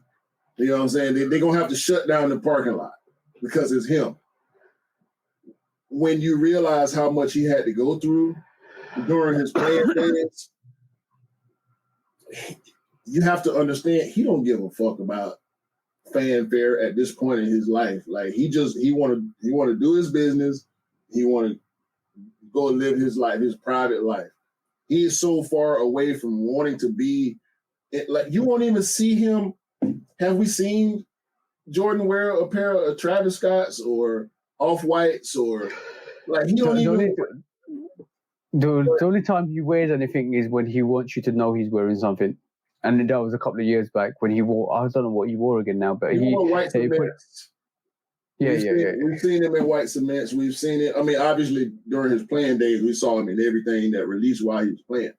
Yeah. But he was wearing a set of mids the other time as well, like recently. But he wanted you to wear. He wanted you to know he was wearing mids. But he played in mids. Yeah. His Chicago ones were often mids. He also played in lows. Yeah. But they were PE, so they weren't the average mid. You know what I'm saying? They were made specifically for him to hoop in. So we're gonna rattle through some of the facts. So another fact for the day. Another fact for the day is so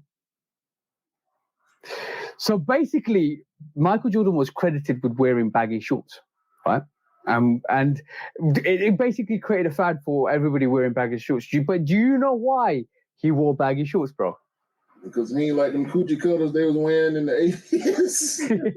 I know, bro. It's because he wanted to keep continuing wearing the UNC colorway of shorts underneath his Chicago Bull shorts. And then basically he wore them every single game. And this is why he created an illusion of baggy shorts. And the thing is, there was, like a lot of sports players, a lot of people have got this like affiliation of wearing something because it brings them luck, or doing something because it brings them luck. And that was Jordan's way of bringing him luck. So he used to have the UNC shorts underneath and then wore the Chicago Bull shorts on top of them. Yeah. And he created that baggy look. I believe it was his practice, the UNC practice shorts that he used to wear. But we know athletes, a lot of athletes are very, very superstitious, like to the point where it's weird. I can't remember exactly what player it was. he won't play a game in less than 3 pair of socks. So I think LeBron is one of the guys where no, it's actually DeMar DeRozan. DeMar DeRozan, and he's a Jordan, Nike, Kobe guy too. If he has a bad half, he'll change his shoes. If the first half doesn't go the way he thinks it could or should have gone, he'll change his shoes. If he has a good half, he'll wear that shoe for the rest of the game. So superstition, bro. Superstition is massive. Athletes, it's crazy. Yeah, we got two or three more of facts for the day, but no, before he began his senior year at high school, Michael Jordan's father advised him that he should become a mechanic and work with his hands because he was good with his hands. Can you imagine? Can you imagine? But basically, he had his breakout senior year, and it changed his future because in his senior year he is averaging a triple double of 29.2 points, 11.6 rebounds, and 10.1 assists, and basically was selected for the McDonald's All-American team. So can you imagine if Michael Jordan was basically elected became a mechanic? It would be the best mechanic ever, bro. You know what? I want to say yeah, because he was basketball crazy, but it was that moment. It was that getting cut. Do you think if he would have been able to be on that varsity team, that he would have became the player that he did? So Michael Jordan's always renowned for having a push and that drive and always overcoming adversity. And sometimes you need when some players, and I believe this totally, when everything's given to you, you don't really respect it and appreciate it. Right. And sometimes everything happens for a reason. And I believe that was the catalyst for him to become and showcase what he became. So, and this is the same thing in my life as well, so in other people's life as well. Sometimes certain things happen to you for a reason, and you realize it happens to you for a reason. And when it does happen to you, it makes you. I wouldn't be in the position I was in right now if it wasn't for certain things in my life. So I do believe everything is destined to be the way it's supposed to be in our reality. And if it doesn't happen that way, then you don't appreciate it and you don't excel to the way you need to be. So I believe maybe he wouldn't be the same player. I think he would have been great anyway, but I don't think he would have. Would he have the same drive and enthusiasm? Being beaten up by the Detroit Pistons, would that have been if that didn't happen? Would he have gone and won 3 peats? I don't think he would have got 6 rings if the Pistons didn't beat on him the way he did. They did. And made him react the way he did. Exactly, and setting up the Jordan rules to stop him. Right. Knock him out of the air. Don't let him jump. If you let him jump, it's over. If he does jump, knock him down. And because that developed his game to being different, to play differently, to maneuver differently, to score differently. And the main thing was the weight room. Yeah. Exactly, and that developed him into a different player. But if he had walked over Detroit Pistons, then we might not have seen the 2 double 3 peats. And then the ironic thing is, then that might have not transitioned into Kobe. Right. See what I'm saying? Because Kobe was basketball crazy because he saw Jordan and he wanted to be better than Jordan. Yeah, but then Jordan took on Kobe as his mentor and developed him into the player he is. So there's a catalyst for everything, bro. There's a catalyst for everything. Like for me, everything happens for a reason. So I don't want to see the side where Jordan walks all over him and wins 2 rings. I want to see the side where he goes through adversity and wins 6 rings. Yeah, for sure. See what I'm saying? For sure. So, but I'm glad we live in the reality we live in at this moment in time to actually see that and witness that, because we've seen so many phenomenal players. And bro, when you talk about phenomenal players that are coming through, let's talk about Mr. Williams, bro. Let's talk about Giannis, bro. Let's talk about some of these phenomenal, like Trey, bro. He's doing it for you guys. Yeah, LeBron. I mean, KD, like all the great Steph Curry. Oh, we're talking about the next generation on from that. We're talking about because LeBron's coming to his and near his end of his career, right? Curry's basically in the prime of his career, right? Well, he's 34 years old. Yeah, but then KD's still there or thereabouts. But we're talking about these young. KD gonna be 34 by the time the season over. So yeah, but we're talking about these young athletes that are gonna. Bro, I'm excited for the NBA. Yeah, John Morant, Luka Doncic, a lot of great, explosive, different styles. Like the NBA is in good hands with the crop that we got right now. However, everybody from 2000, well, I ain't even gonna say everybody probably from 95, 96 on has idolized Mike, and he is the inspiration and the drive for a lot of these players to be as great as they are, because they want to be as great as he was.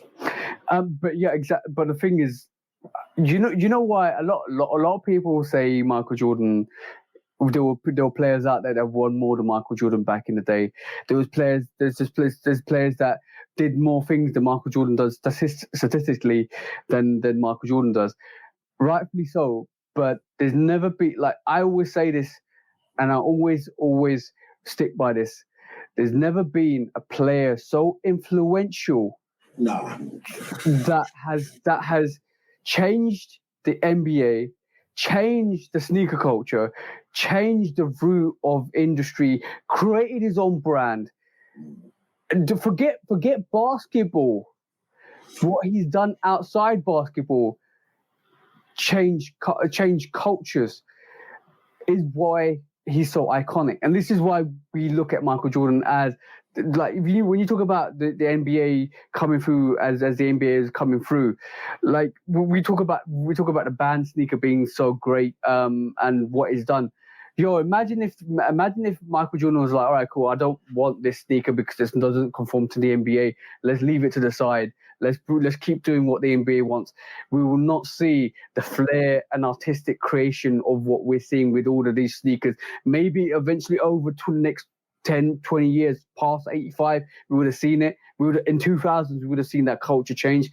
But that happened straight away in 85. That impact, that wave, that drop in the ocean is still being felt to this day. And that's why we're seeing the sneakers we're seeing today. We're seeing the Grinch, the Kobe Grinch. We're seeing non-white sneakers. We're seeing custom sneakers on the court. It's because of Michael Jordan. Like, it's because of what happened with the band sneaker. And there's so much you can go through history and time and look at the influences of what Michael Jordan did and how it influenced a lot of people. Bro, like, there's certain things that creates the epicenter of that drop in the ocean to create the wave and influences both cultures. Like, bro, in 85, everybody shifted their attention. The urban ghettos and the projects shifted their attention to Michael Jordan as their savior. That happened, bro. Yeah, it was definitely a revolution that was created, and we wouldn't see as many signature athletes as we do. I mean, most of the guys that we named have signature shoes. That would not be the case if it wasn't for the Jordan 1.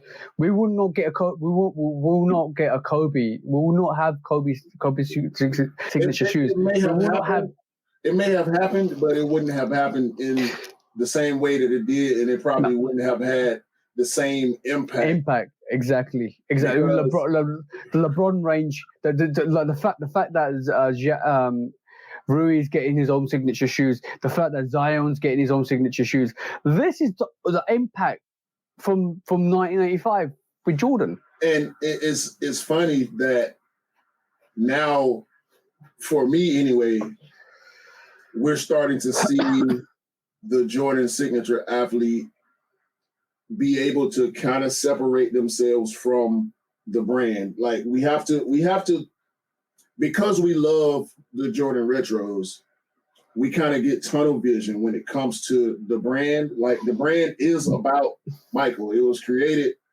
from his legacy, but now with the Zion and the Luka. Oh, bro, I'm just saying, if Zion destroys the NBA like you think he's going to do next year, and it doesn't matter if he does, it doesn't matter if he doesn't win a ring or anything like that. No, if he becomes the MVP or just like the best player in the NBA next year with the Zion 2s, that Zion 2s is going to be one of the sneakers that everybody should be looking at. Trust me, bro. The Lukas, the Luka ones that we got previews of. Luka has already been given the superstar moniker. Because of that, you can get a little bit of separation from the brand, and just this is the Luka Jordan shoe. It's like the Zion. It's the Jordan Zion 2, but Zion is such a huge figure in the sport and in the culture that I think over time he will begin to separate himself along with Luka more than a Chris Paul, more than a Carmelo Anthony, more than a Russell Westbrook. Guys that had signature shoes under the Jordan moniker.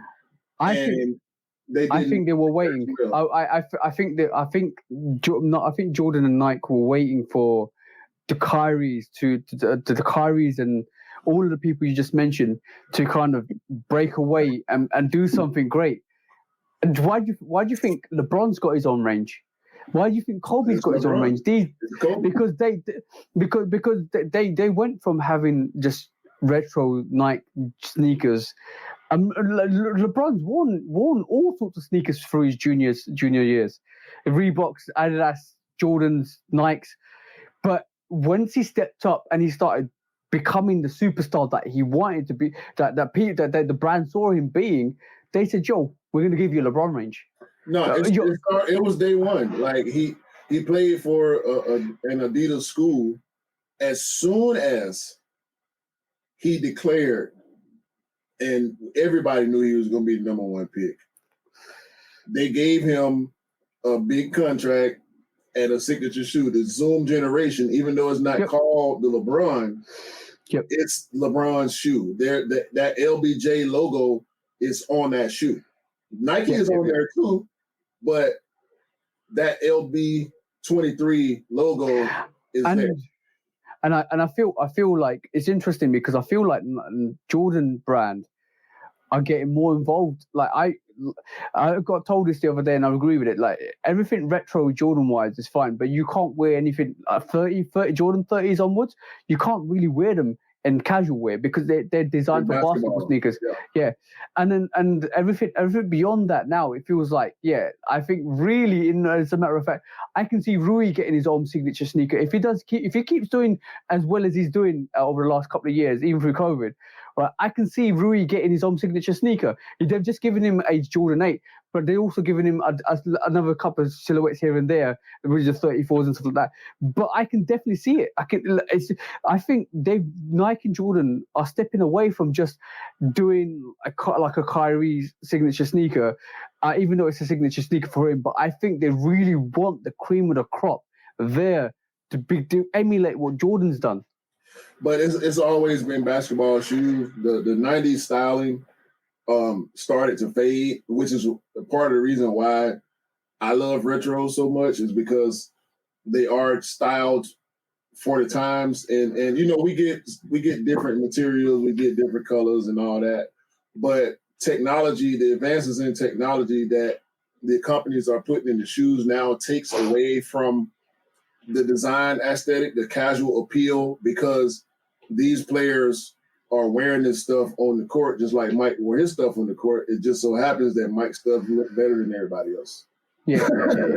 So I don't think it's because the tech is there. We got Air later on in the Jordan 12, we got Zoom. So the tech has been there, but the aesthetics have started to not be there as much as the tech is. It's all about performance. It became functional. It became functional rather than casual. And then, unfortunately, with functionality, you lose the casual aspect because you can't wear any of the 34 range. You can wear the 30 range. Definitely, it looks like a Jordan 1, but like a pro of a Jordan 1. I agree. But then even 31, 32, 30, that kind of start to mimic all the Jordan 2s and the 3s and the 4s. It doesn't fit. It doesn't really fit within that range because I like the 33s. I would wear 33s casual. I might have to go back and get a pair. They probably through the roof right now, but I regret not getting. I had them in hand, had a chance to get them when we took a trip to Vegas in 2018. And I didn't pull the trigger. I should have though. But that's neither here nor there. So before we end the show, I do want to run through some more of these silhouettes. We're not going to be able to get all the way up as high as we wanted to, but I want to at least go through the next 5 silhouettes. Okay, shall we get through the popular silhouettes? So we get through 6, 7, 8, 11, 12, 13, and 14. So the Jordan 6, the first championship shoe for Mike. Yes, championship shoe. One of the less popular silhouettes. Somehow, people don't love 6s as much as they love 11s or 3s or 4 or 1s, definitely. But Jordan 6s, to me, and I always put an extra ES when I say Jordan 6. The 6, bro, and we were just talking about this on the Midnight Navy review.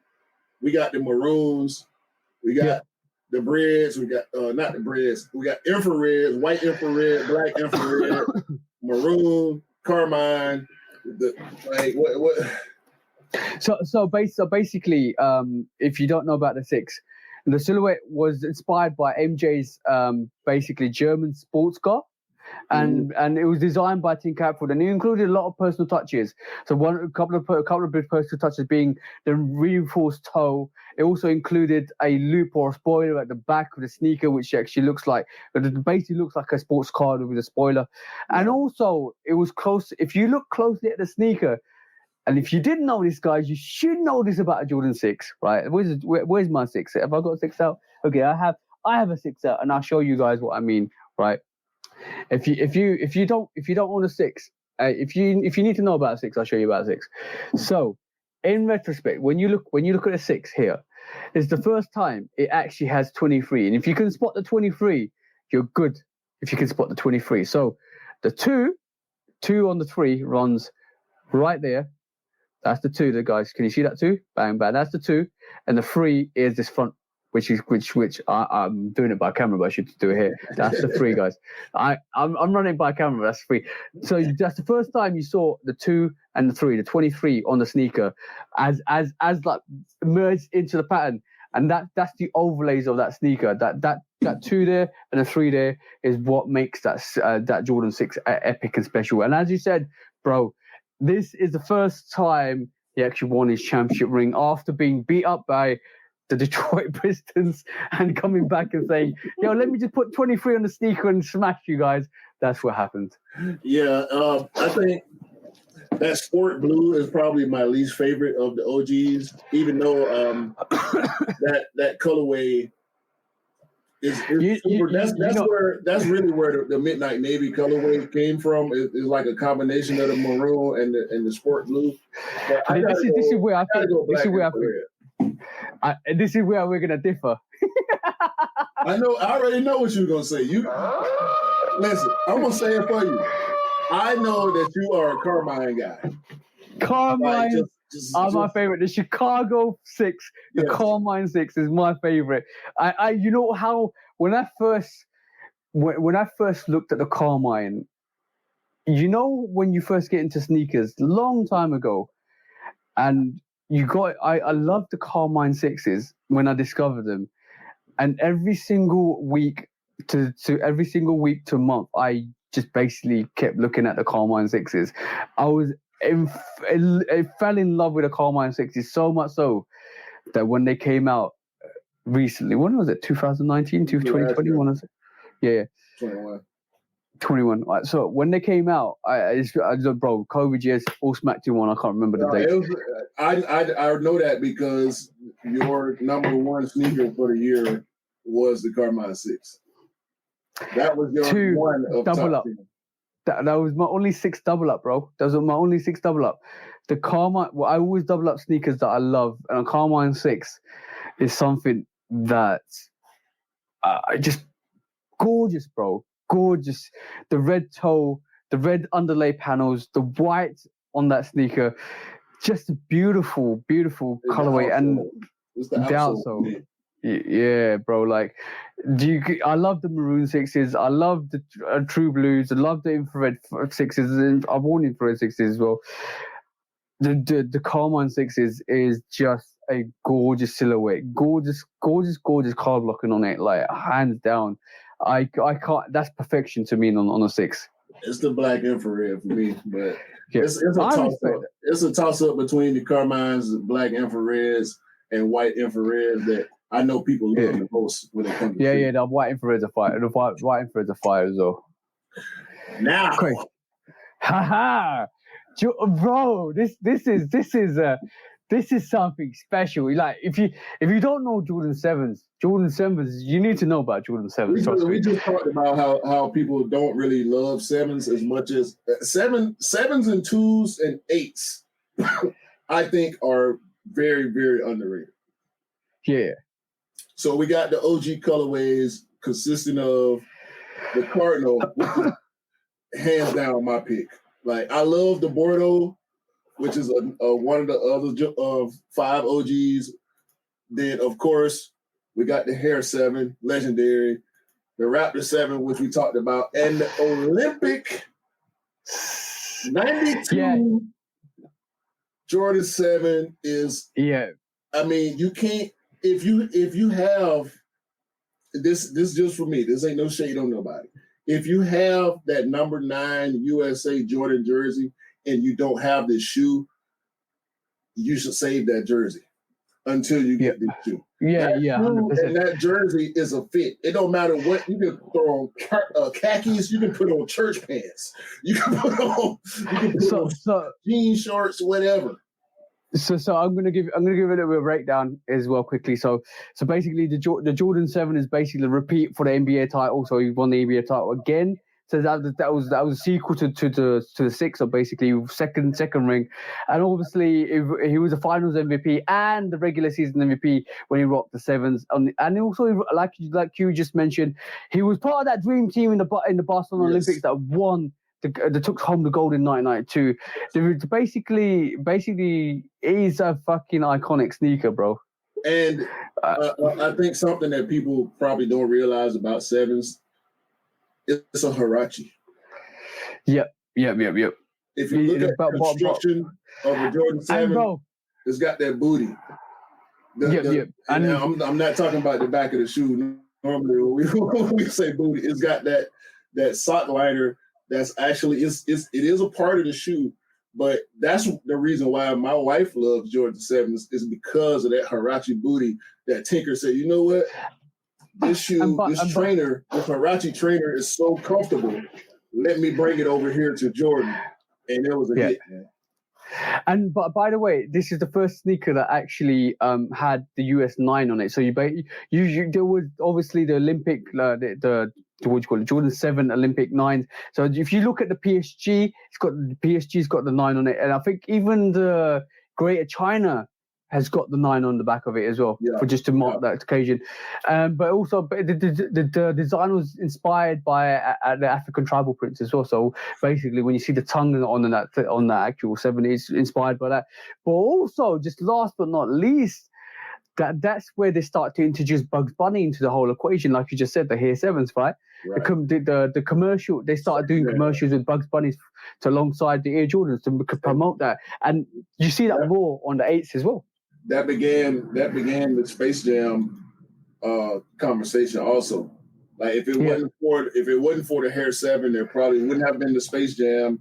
And the Space Jam colorways that we've gotten on several silhouettes that we'll talk about a little later. There was a Space Jam 1 that came out years ago. But that Space Jam, that black and Concord with that clear bottom is classic, bro. I think I want to see a Space Jam 7.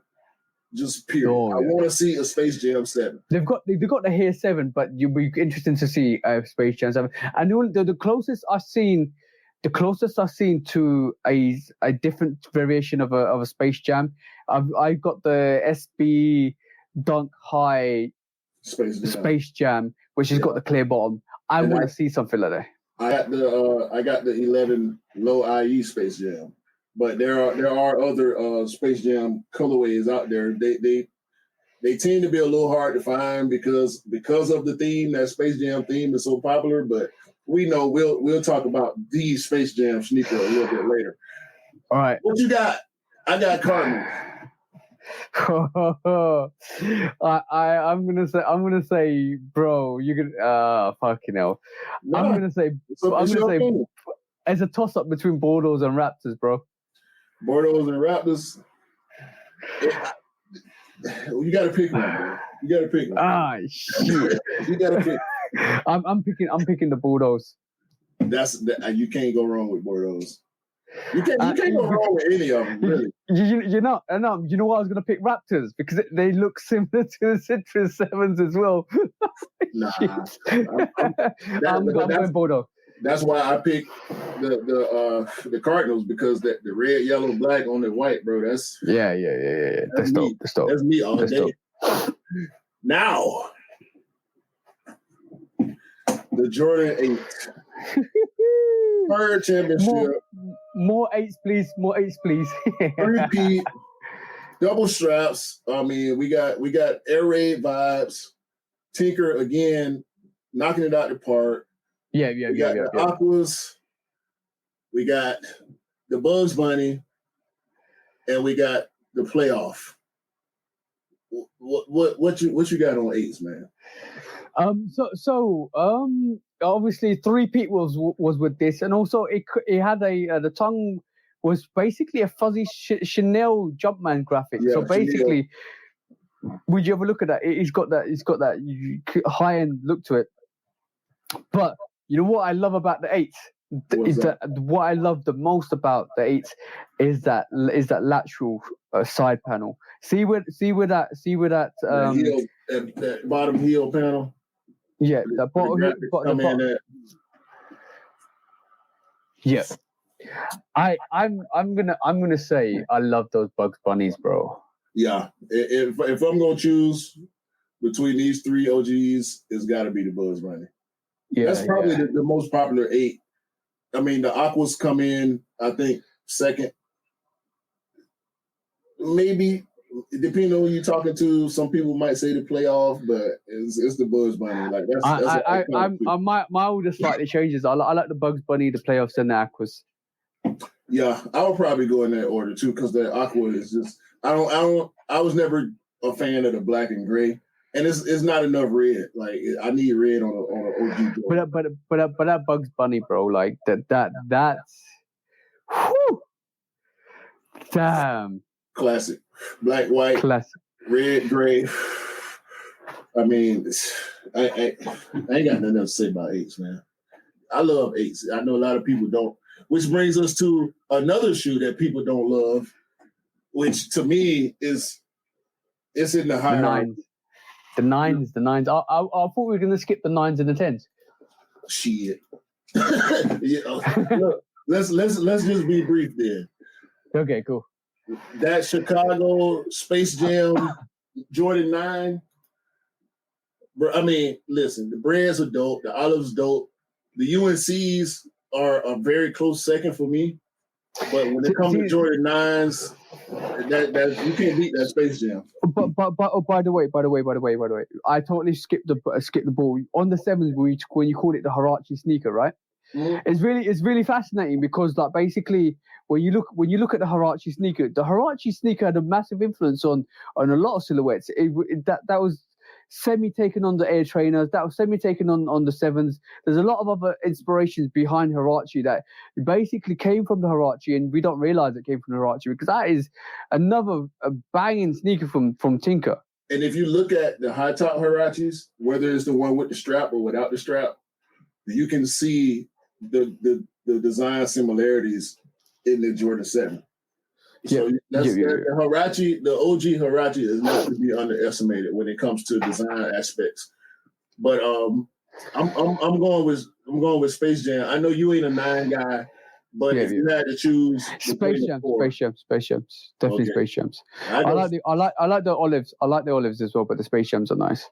I would probably go Space Jam and UNC, even though it's mostly white. It's that black tone, bro. That black tone on that UNC. You know what's really interesting with the 9. To me, I've read. So I don't disrespect the 9. It's not for me. But what's really interesting with the 9 is the 9 was designed for baseball. The 9 was designed for this is why it differs from every other different silhouette, because it was designed for baseball, not jumping. It was designed for running. It's like more of a run and glide sneaker than it was a jumping sneaker. Because and what people don't understand with Jordan was it took him a whole year or so to get himself to a point where he was getting really good at baseball. And another fun fact of the day was Michael Jordan in his heydays, well, not in his heydays, when his younger days, he played 3 sports. One of them was basketball, one of them was baseball, and one of them was American football, right? Yeah. Go ahead. And he was great. And what people don't also understand is and they're very disrespectful with it, is you need different conditioning for all different 3 sports. You can't be a basketball player and play baseball. You can't be an American footballer and play basketball, right? You have to condition your body to do. And he was getting there, and he was getting good at it in realistic terms. And this is why the Jordan 9 is relevant to that sneaker range, because basically that and the 10 were designed for baseball. Speaking of 10,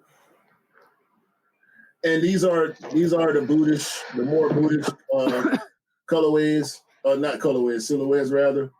But the 10, bro. People disrespect the Jordan 10 way more than any other silhouette, in my opinion. But when you look at the OG colorways of the 10, I don't understand how you can dislike this. Like, it's tougher build. It's a little more Buddhist. But bro, the Steel 10 is probably one of the greatest sneakers ever.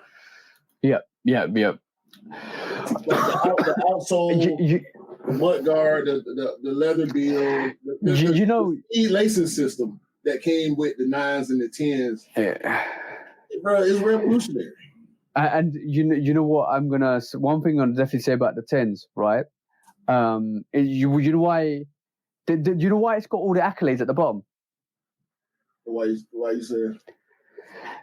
It's basically they never thought Michael Jordan was going to come back to best. I think they thought that he was never going to come back, and it was over in basketball. So they put all his accolades to remind people of what he did in basketball. Steel 10, bro. Yep. If you had to pick? Steel or the Shadow? I like the Shadow, but you're right. The Steel 10. The Steel 10 is definitely a dope sneaker. 100%. And it's bearing colorways. We got the red Jumpman on the outsole on the bottom, but it's white, black, and gray for the Barons, the team that he was playing for at the time. So but now we come back to some severe. The Jordan 11 is just when you thought it was over. Oh shit, he's back again.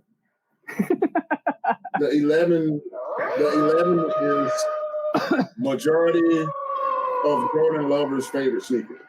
And you know why? You know why? You ask about Jordan, it's the 11, the 3, or the 1. Yeah, and you know why? And I said it just a minute ago, because it's basically MJ saying, "I'm back with a vengeance." En route to one of the most impressive years. Basically, it's like, yo, you thought I was God? Now I'm back. I'm back. He killed it. Another championship. Changed the game. Changed the sneaker game.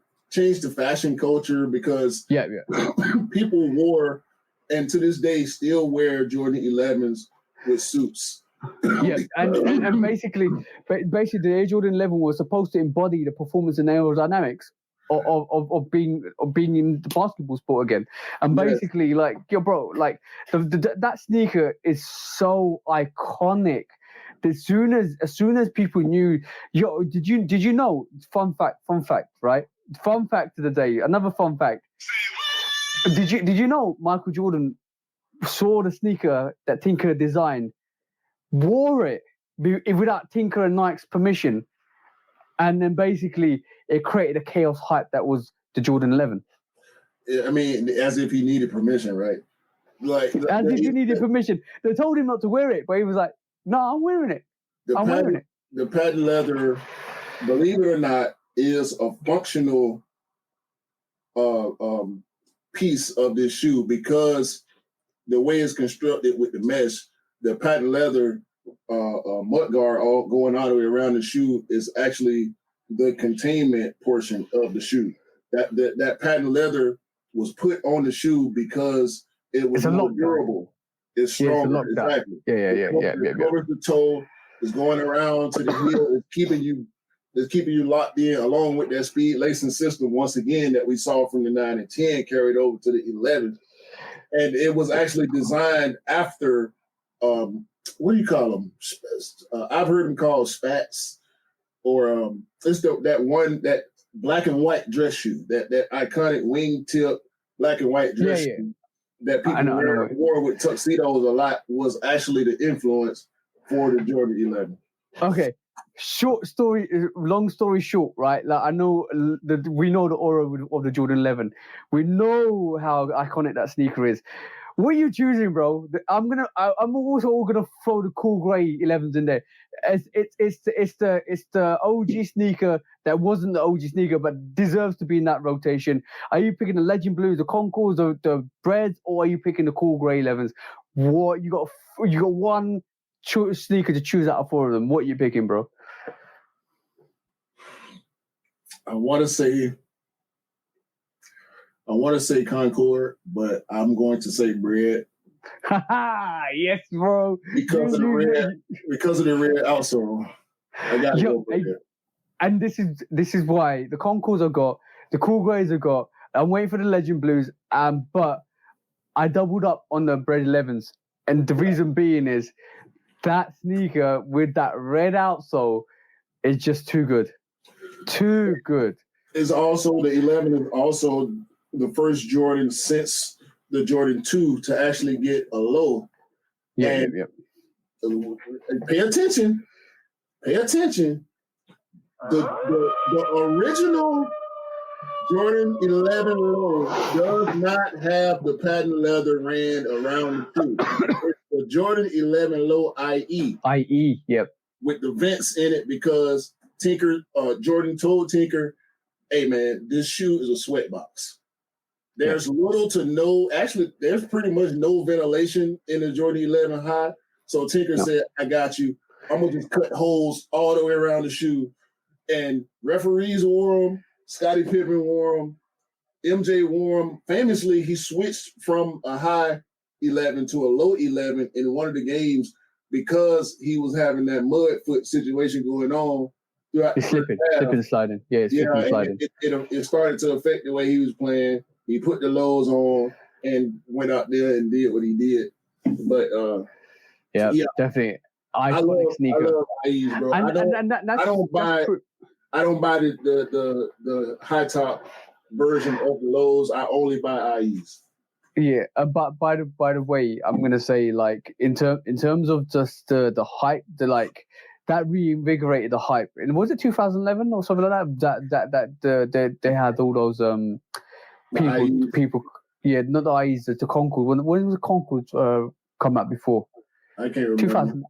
Yeah, so when the Concords came out originally, the last release, not the release in 2018, the release before that was when it went absolutely mental in the malls, and they broke down the malls to get. Yeah, that was crazy, bro. I think it's 2011 if I remember rightly.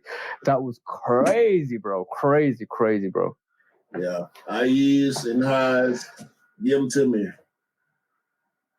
Next, Okay, one of my favorite favorite silhouettes, the Jordan 12, like everything else.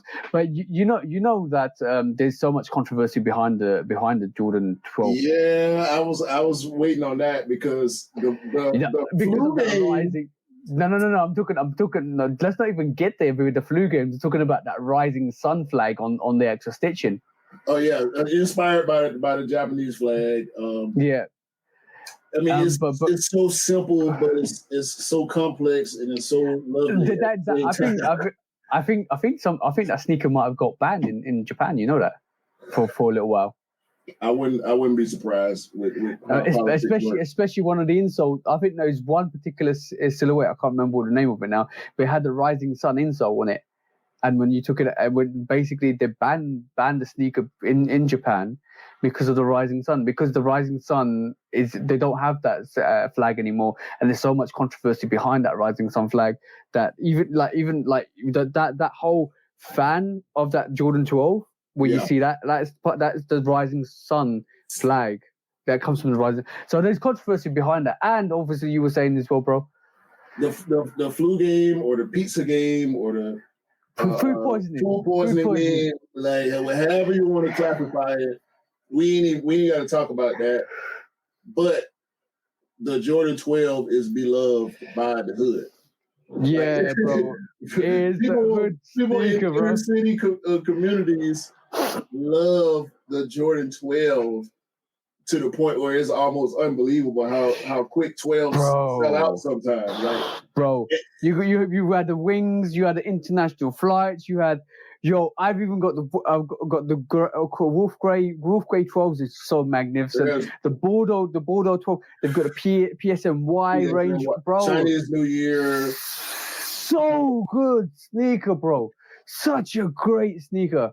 And most of the time we get full leather with 12s also, but we do have utility 12s. We got winterized 12s. We got all kind of colorways. We got all white with a little bit of red. We got all black with gold and white. Well, one thing I just clocked onto. How controversial is it to give a Japanese flag sneaker the Chinese New Year treatment? Hey, apparently everything was all good after the fact. But we got 5 colorways, all of which are, I mean, just killer, bro. Like it's hurting me right now to have to choose, but it was an easy choice for me. Which one are you picking between the Obsidian, the Flu Game, the Cherry, Taxi, and Playoff? Can I give my order? Sure. All right. I'm gonna try to do this. So I would say my least favorite is cherries.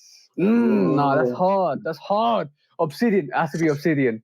Yeah. All right. Number 5 is the Obsidian. Yes. Number 4, the number 4 is the cherries. Number 3 has to be the playoffs. I knew it. Number 2 is the taxis, and number 1 is that poison food game, bro. Shit. I need those flu games, bro. I'm gonna go with the same order you went in, but I'm gonna flip 1 and 2. It's the taxi for me. Yo, I do not disagree with that, because the taxi 12, bro. It's and I'm a little disappointed that they put the cherry in the playoff on Front Street on the picture. But to me, that taxi, the OG of OG colorways, the first Jordan 12 that we saw. When I saw that shoe, I get a feeling. When I think about the first time I saw the Taxi 12, I was fucked up, bro. Like I was fucked up. I didn't understand what was happening from the 10 to the 12. By the way, you know what's really funny? The playoff 12s released this year. Yeah, I got them. And so did I, but a lot of people forgot about them. That's good. You know what? I'm gonna say this. F your collaborations, right? That Taxi 12 is gonna be up there this year. Mm-hmm. F your collaborations. Yeah, we ain't got to talk about it. I'm holding mine. I ain't worn them yet. I did wear my royalties because I love the taxi so much. We got the royalty. We didn't get the taxi, which is pretty much like a DMP taxi. Yeah. But yeah, man. Right, we got 2 more silhouettes, bro. Got 2 more silhouettes. You can get through. I got one more for you. This one's for you. You're bad, bro. You're bad, bro. No. It's episode 23. We had to do it. So I talked about this sneaker so much that you should already know what I'm gonna say, right? This is the Black Cat. This is the Black Panther of the sneaker designed Black Cat. as the Black Cat designed after the Panther's paw, guys. This is it's got green hallucinogenic eyes to this. This is a awesome sneaker. You can't beat this sneaker when it comes to sneaker of all sneakers, except for the 5 days. But you can't beat this sneaker of all sneakers. Look, they even got the chutneys. If you want to get, that's one sneaker that is so awesome in the low. I love the low chutneys, bro. I've worn it a couple of times. It's still in my rotation. It's still in my collection. It's still gonna be worn. That sneaker is crazy. Sneaker is crazy when in the low. I will say one thing about 13s. I don't understand why people love the playoff so much. I don't like the playoff 13. I don't hate it. Do you mean the dirty bread, yeah? No, the playoff. The black with the white and red bottom. I don't like that. I like the two-tone. I won't buy a 13 unless it's two-tone. I agree with you on that. Two-tone or three-tone. I'm still gonna get the playoffs when they come out. Hands down. I'm still gonna get playoffs when they come out. But I'm gonna say. There's only one sneaker only one sneaker. We got Flint, we got Cherry, and he got game. We got bread. Is there a choice of? Ain't no choice, bro. You already know. Ain't no choice. Denzel, come out with your sneaker, bro. Denzel, come out with your sneaker. He got game every single day, bro. Every single day of the year. The He Got Game Jordan 13 is top 10, possibly top 5 in my collection. Out of everything I got. Yeah. Collabs. I can tell you. Except for the I've got the Flints, I've got the He Got Games, I've got the breads, I've got the chutneys. I only thing I'm missing is the other two variations on that. And then the playoff. Candy cane, playoffs and candy cane. But like all I'm gonna say is this is how good the He Got Game is. I got the Obsidian 13s because of the He Got Games. Yeah, then that's how good the He Got Game. 13s are pretty much a blue He Got Game. Exactly. So for me, He Got Game is the dopest sneaker in the 13 rotation, hands down. Yeah. You had Allen Iverson and you had Denzel Washington do the He Got Game movie. Sneaker wasn't even Ray Allen, sorry. He basically the He Got Game sneaker was basically designed. It got named the He Got Game after the movie. It was never called a He Got Game. No, it's just the Jordan 13. Actually, it's the away colorway. If you want to go that route with the cherry, the candy cane rather being the wait, is it candy cane? No, it's candy cane 14. I'm sorry. Cherry 13. Cherry 13. The Chicago 13. Yeah, we're gonna go to Chicago 13. Yeah, the Chicago's He Got Games. Unfortunately for me, the Flint, as much as I love the Flint 13, it comes in third. I gotta go with He Got Game as number one. But by the way, my apologies. It wasn't Allen Iverson. It was Ray Allen. Yeah, Ray Allen. He Got Game with Denzel, and that iconic clip, that scene from that movie where Denzel goes to the shoe store, and is that the new Air Jordan? Or I got the new Air Jordan. It wasn't the Jordan 13. It was just the new Air Jordan. Hey, Jordan. It wasn't the He Got Game. It was just the OG colorway of the Jordan 13. And it can't be beat. Sorry. Yeah. It can tie, but it can't be beat. Yep. It's right up there for me. It's right up there with the Bread 11s, the Black Metallic 5, the both cement versions of the 3s and 4s, and also the Chicago 1s. I would put that He Got Game in that lineup easy. No problem. Yeah. No problem. All right, cool. So last but not least is the sneaker that was designed after Ferrari 550.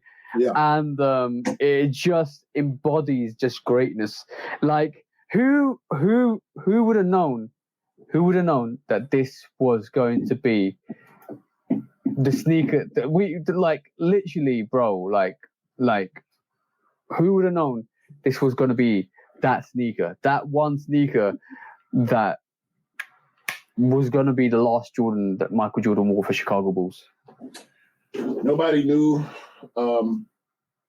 I think the world was just so happy, and I think we some people. I know myself personally. I underestimated the value of Michael Jordan in the NBA for a while because I can remember crying watching Jordan's last game with the Wizards. Yeah, but but the thing is, there's only one sneaker. There's only one sneaker that I can pick out the 14s, and that one sneaker emphasized everything Michael Jordan did in the NBA, right? And that is that last shot against the Utah Jazz that won them the 6th title, bro. That being called a last shot, ironically being called a last shot, was the last time he played for the Chicago Bulls. It's heart-wrenching, isn't it? Like when you talk about it now, it's really heart-wrenching, but it is the most iconic, in my personal opinion, the most iconic sneaker in that 14 range. And that's the only one I'm ever going to pick. I can't pick any other else except for the last shot. I feel you on that, but I have to disagree. It's the black toe for me. Okay, I respect that. This sneaker. Well, I'm trying to pull up a picture because we ain't really got a clear view of it. This sneaker for me is the best Jordan 14. Bro, I do not disagree with you. But for me, for how much the last shot means to that to me is, and the fact that in the last dance, that you know what, forget the last dance, the fact that the last shot in the NBA to win the NBA title, you see Jordan in that last shot 14 with his hands up taking that shot, that to me is the most iconic picture for the 14. Let me find give me a second. I'm trying to find the actual last shot picture. Yeah. Which somehow is eluding me. There is this one. That's not the actual photo that you referred to, though. Yeah. Basically, the last shot was hit. Basically, when he hit the famed last shot to clinch a 6th and final championship over the Utah Jazz. This is the last model MJ wore as a Chicago Bulls player. Like many of his shoes in the Air Jordan franchise, the Air Jordan 14 takes inspiration from the fast cars, which is the first time for the Ferrari 550M, the Jumpman logo placed on the Ferrari-like crescent on the sneaker. Just 14 alone is such an inspirational shoe. Each shoe also squeezes in a total of 7 jump. Yeah, that's the one. It includes 7 Jumpman. I knew this fact, but I didn't. Now the more I read it, the more it makes sense. In each side, it has 7 Jumpman logos, which in total, both of the sneakers make up 14 Jumpman, so makes it a 14 sneakers. I'll be interested to see if you guys can find all 14 of those Jumpman on that sneaker, or 7. I was about to pull them out. Hold on. Let me pull out. I only got one pair of 14s in my collection because I am indeed waiting on that black toe 14 to come back. But part of the reason why I bought this Toro 14 is because of the similarities. So you're on screen, bro. Show us all 7 Jumpman. So okay, good. Obviously, we got the Ferrari logo. That's number 1. Number 2 at the back with that Ferrari, with that grip. Number 3 on the toe. Number 4 on the base. You got 3 more to find, bro. Actually, I got 1 more to find. I can't remember. There's 7. There's 7, bro. There's 7 in there. Oh, sorry. 5. You got 2 more to find, bro. You got 2 more to find. 6. Oh, no, can't see it, Sam. 6 and 7. Okay, on the lace locks. 7. On the aglets or dubraids or whatever you want to call them. Yeah. So that's where all the 7 come from, and then obviously that makes on each side makes 14. So basically, add 2 sneakers together, it makes 14. But that is the infamous picture of that last shot. Absolutely awesome, bro. Iconic. I didn't cry when he retired from the Bulls, and we all thought that was going to be his last retirement. However, when he came back in his lesser form, I'll just say, at 38 years old, 38, 39, 40 years old, and he was still giving buckets. I mean, he dropped 40. He dropped 40. He averaged around 20-something points for those couple seasons with the Wizards.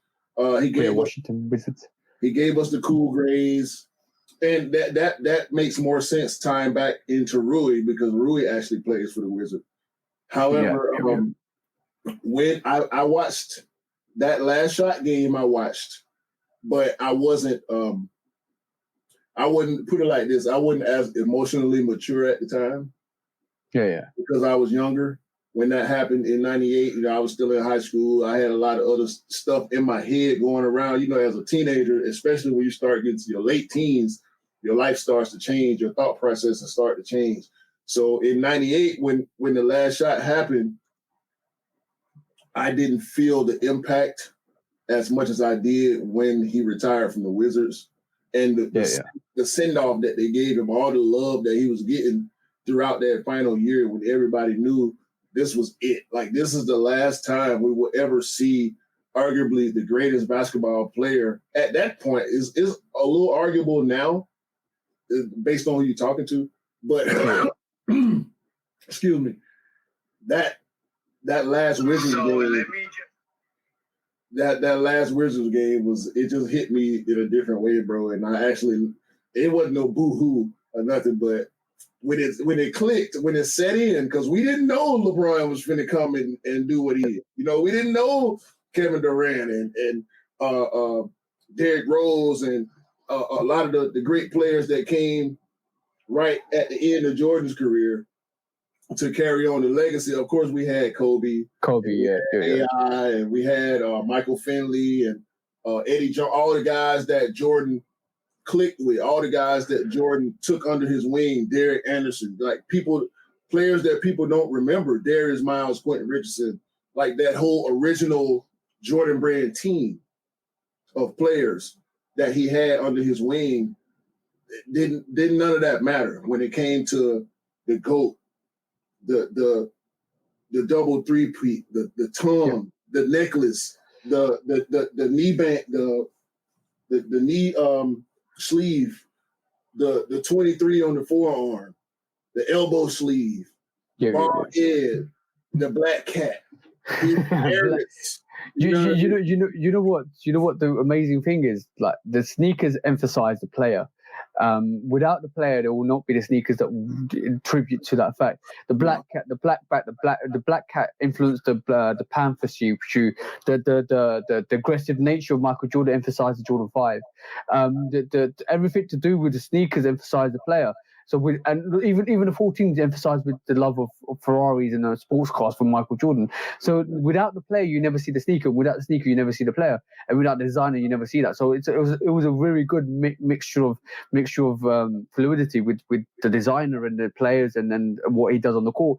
And that excelled Michael Jordan, and that excelled the design brand Nike, and that excelled Tinker. So there's always going to be these situations, and this is why I don't like to take, even though sometimes I joke about taking an analogy, or what if Michael Jordan joined Adidas, and I know what would happen with that situation. It will be nothing. We will not see the greatness we saw with Nike.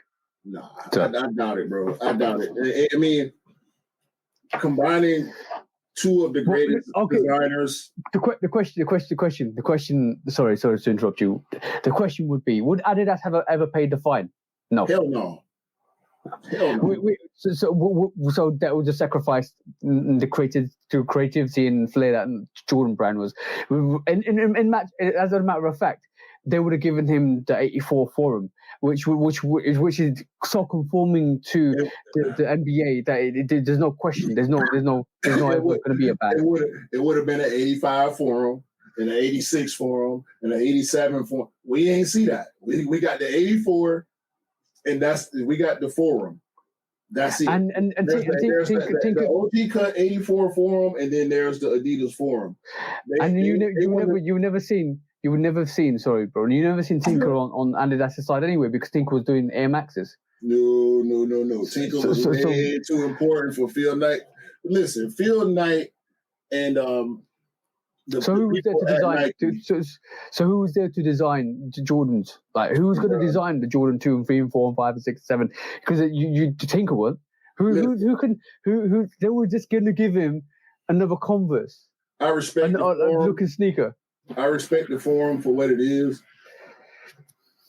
but bro, ain't nobody at Adidas doing. That's why they needed Yeezy to reinvigorate the brand, to bring something new, to bring something different, add some spice to that pot of water that they got. What's happening to Jerry Lorenzo? Jerry, where's the Fear of God stuff that we were expecting? I don't know what's happening. Like, I do not know what's happening with Adidas. Like, like Pharrell Williams, they've given him a cheetah print NMD. Bro, they don't do people right. They don't do people right. For all the athletes they had, the Kevin Garnett's, the Duncans, the Dwight Howard, like, they don't. Bro, go back and look at the Dwight Howard Adidas. Go back and look. Dwight Howard shoe looked like a high top shell toe with more padding. Why? Look at Tim Duncan's shoe. Look at Kevin Garnett. Tracy McGrady's shoe was different.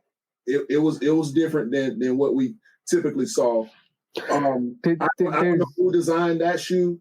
I don't know who designed Kobe's Adidas. But when you look at the Adidas basketball sneakers, what the EQT, comparison, bro. What the EQT? Yeah.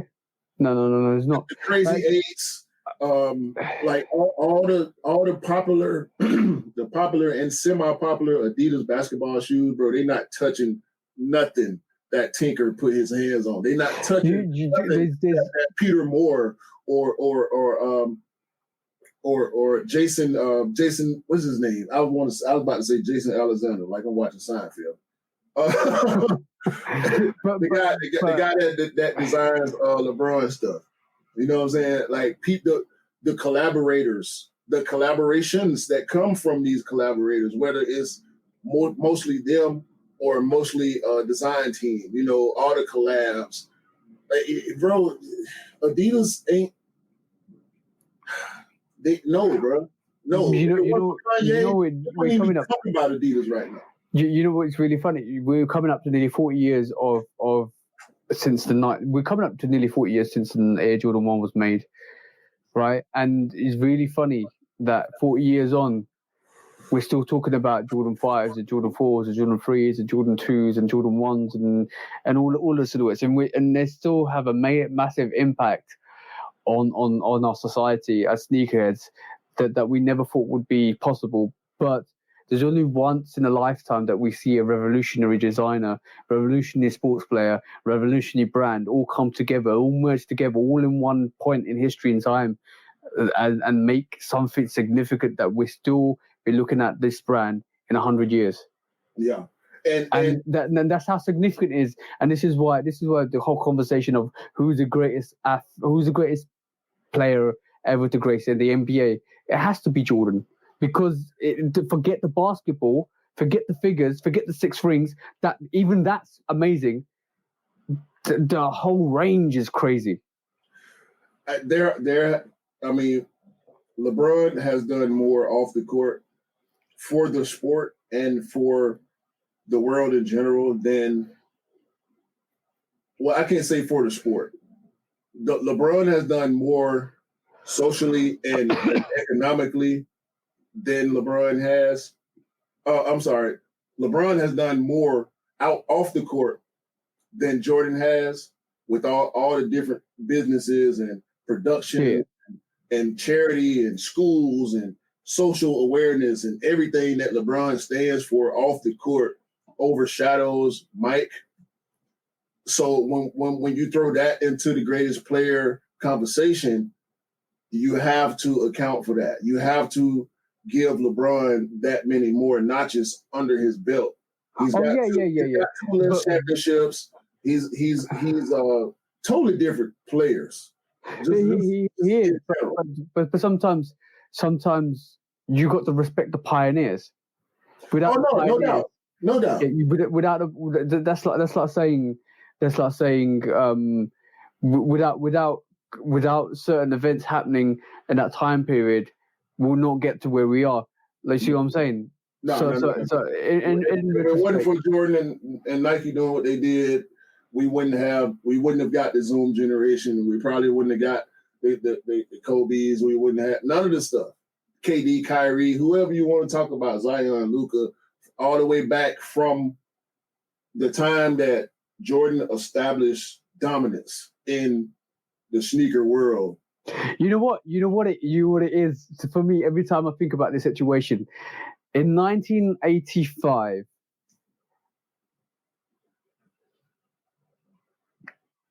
chaos became order. I don't think there was any commotion. He created the commotion. He could, but through commotion became order. Through commotion became clarity.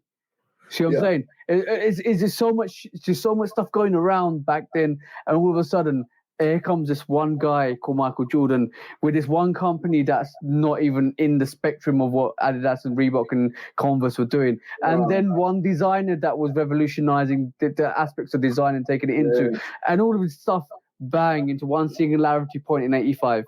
Is in 85, 86, 87 made the world that we live in now as far as the sneaker game. There would be no sneaker game. There would be the subculture would be here. Yeah. Because people, and listen, I know people that don't understand why I got over 100 pairs of sneakers in my room. But women buy shoes, men buy shoes, children buy shoes. I mean, you gotta. Yeah. It's a requirement. You got to protect your feet from the street. You know. And we talked about that in a previous episode a while back. Shoes are essential. Sneakers are not until 1985. You know what I'm saying? Like, basketball shoes were worn by basketball players. If we go back to the 70s and early 80s and back further, when you jump fresh, it was about having a nice button-up shirt, slacks, and shiny shoes, right? Brim hats. Jewelry was a thing, not as much as it is now. But when we talked about dressing clean and being fresh from then to now, majority of people, when they think about jumping fresh, they thinking about what sneakers are they going to put on. What streetwear brands are they wearing? You know, does your hat match? We know being tacky is a thing when we're talking about fashion, which is fine, you know, but that's not me. I'm a matchy guy.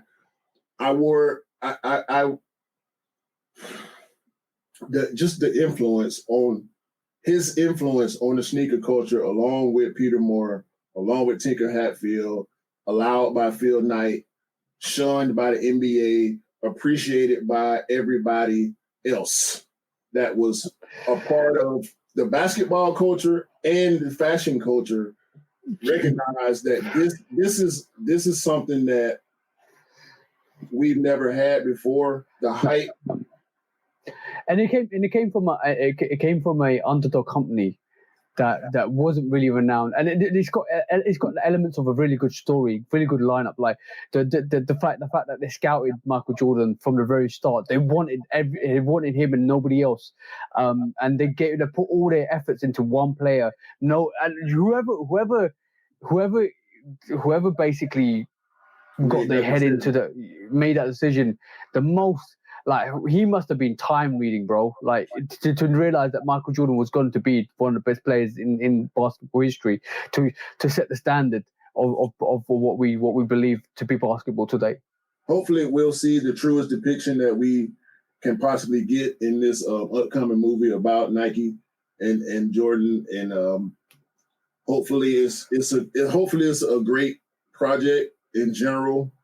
Yep. And but hopefully we get enough fan service. I want the fan service. I want to see behind the scenes. Truly, I want to know about the creation process being told to me, not me having to read about it or nothing like that. We know visual art is the number one thing, right? Yeah. I want to see that. I want to see that story. I want to feel it. I want to know. And let's not get this wrong.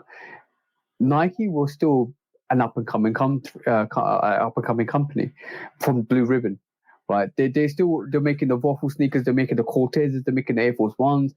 They were up and coming.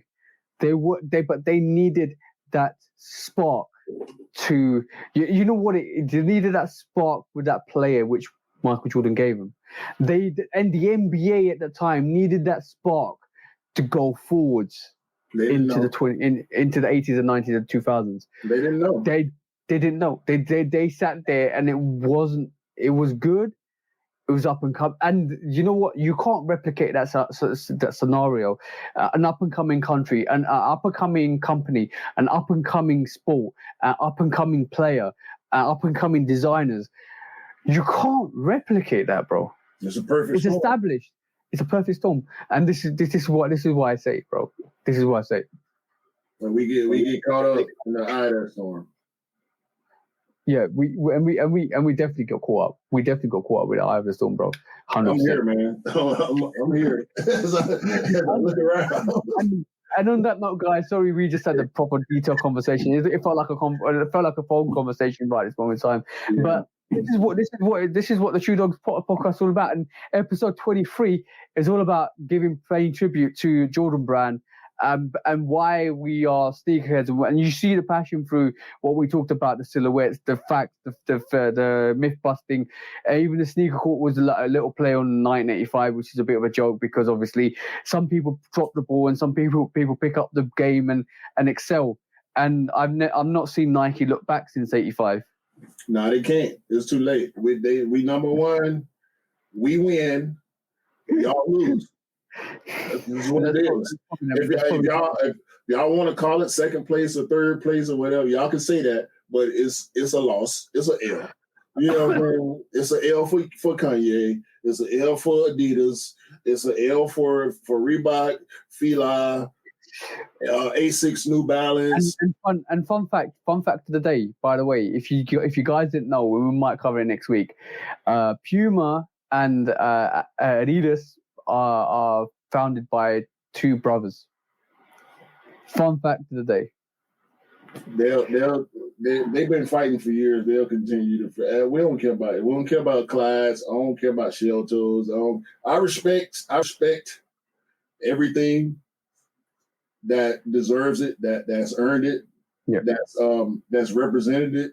represented in the sneaker culture because it all matters, but none of it matters as much as what happened in 1985 moving forward to right now. So that's just where I'm at with it, man. If you ask me why I'm a Nike guy, why I'm a Jordan guy, I can't tell you. I just love it. I'm just here.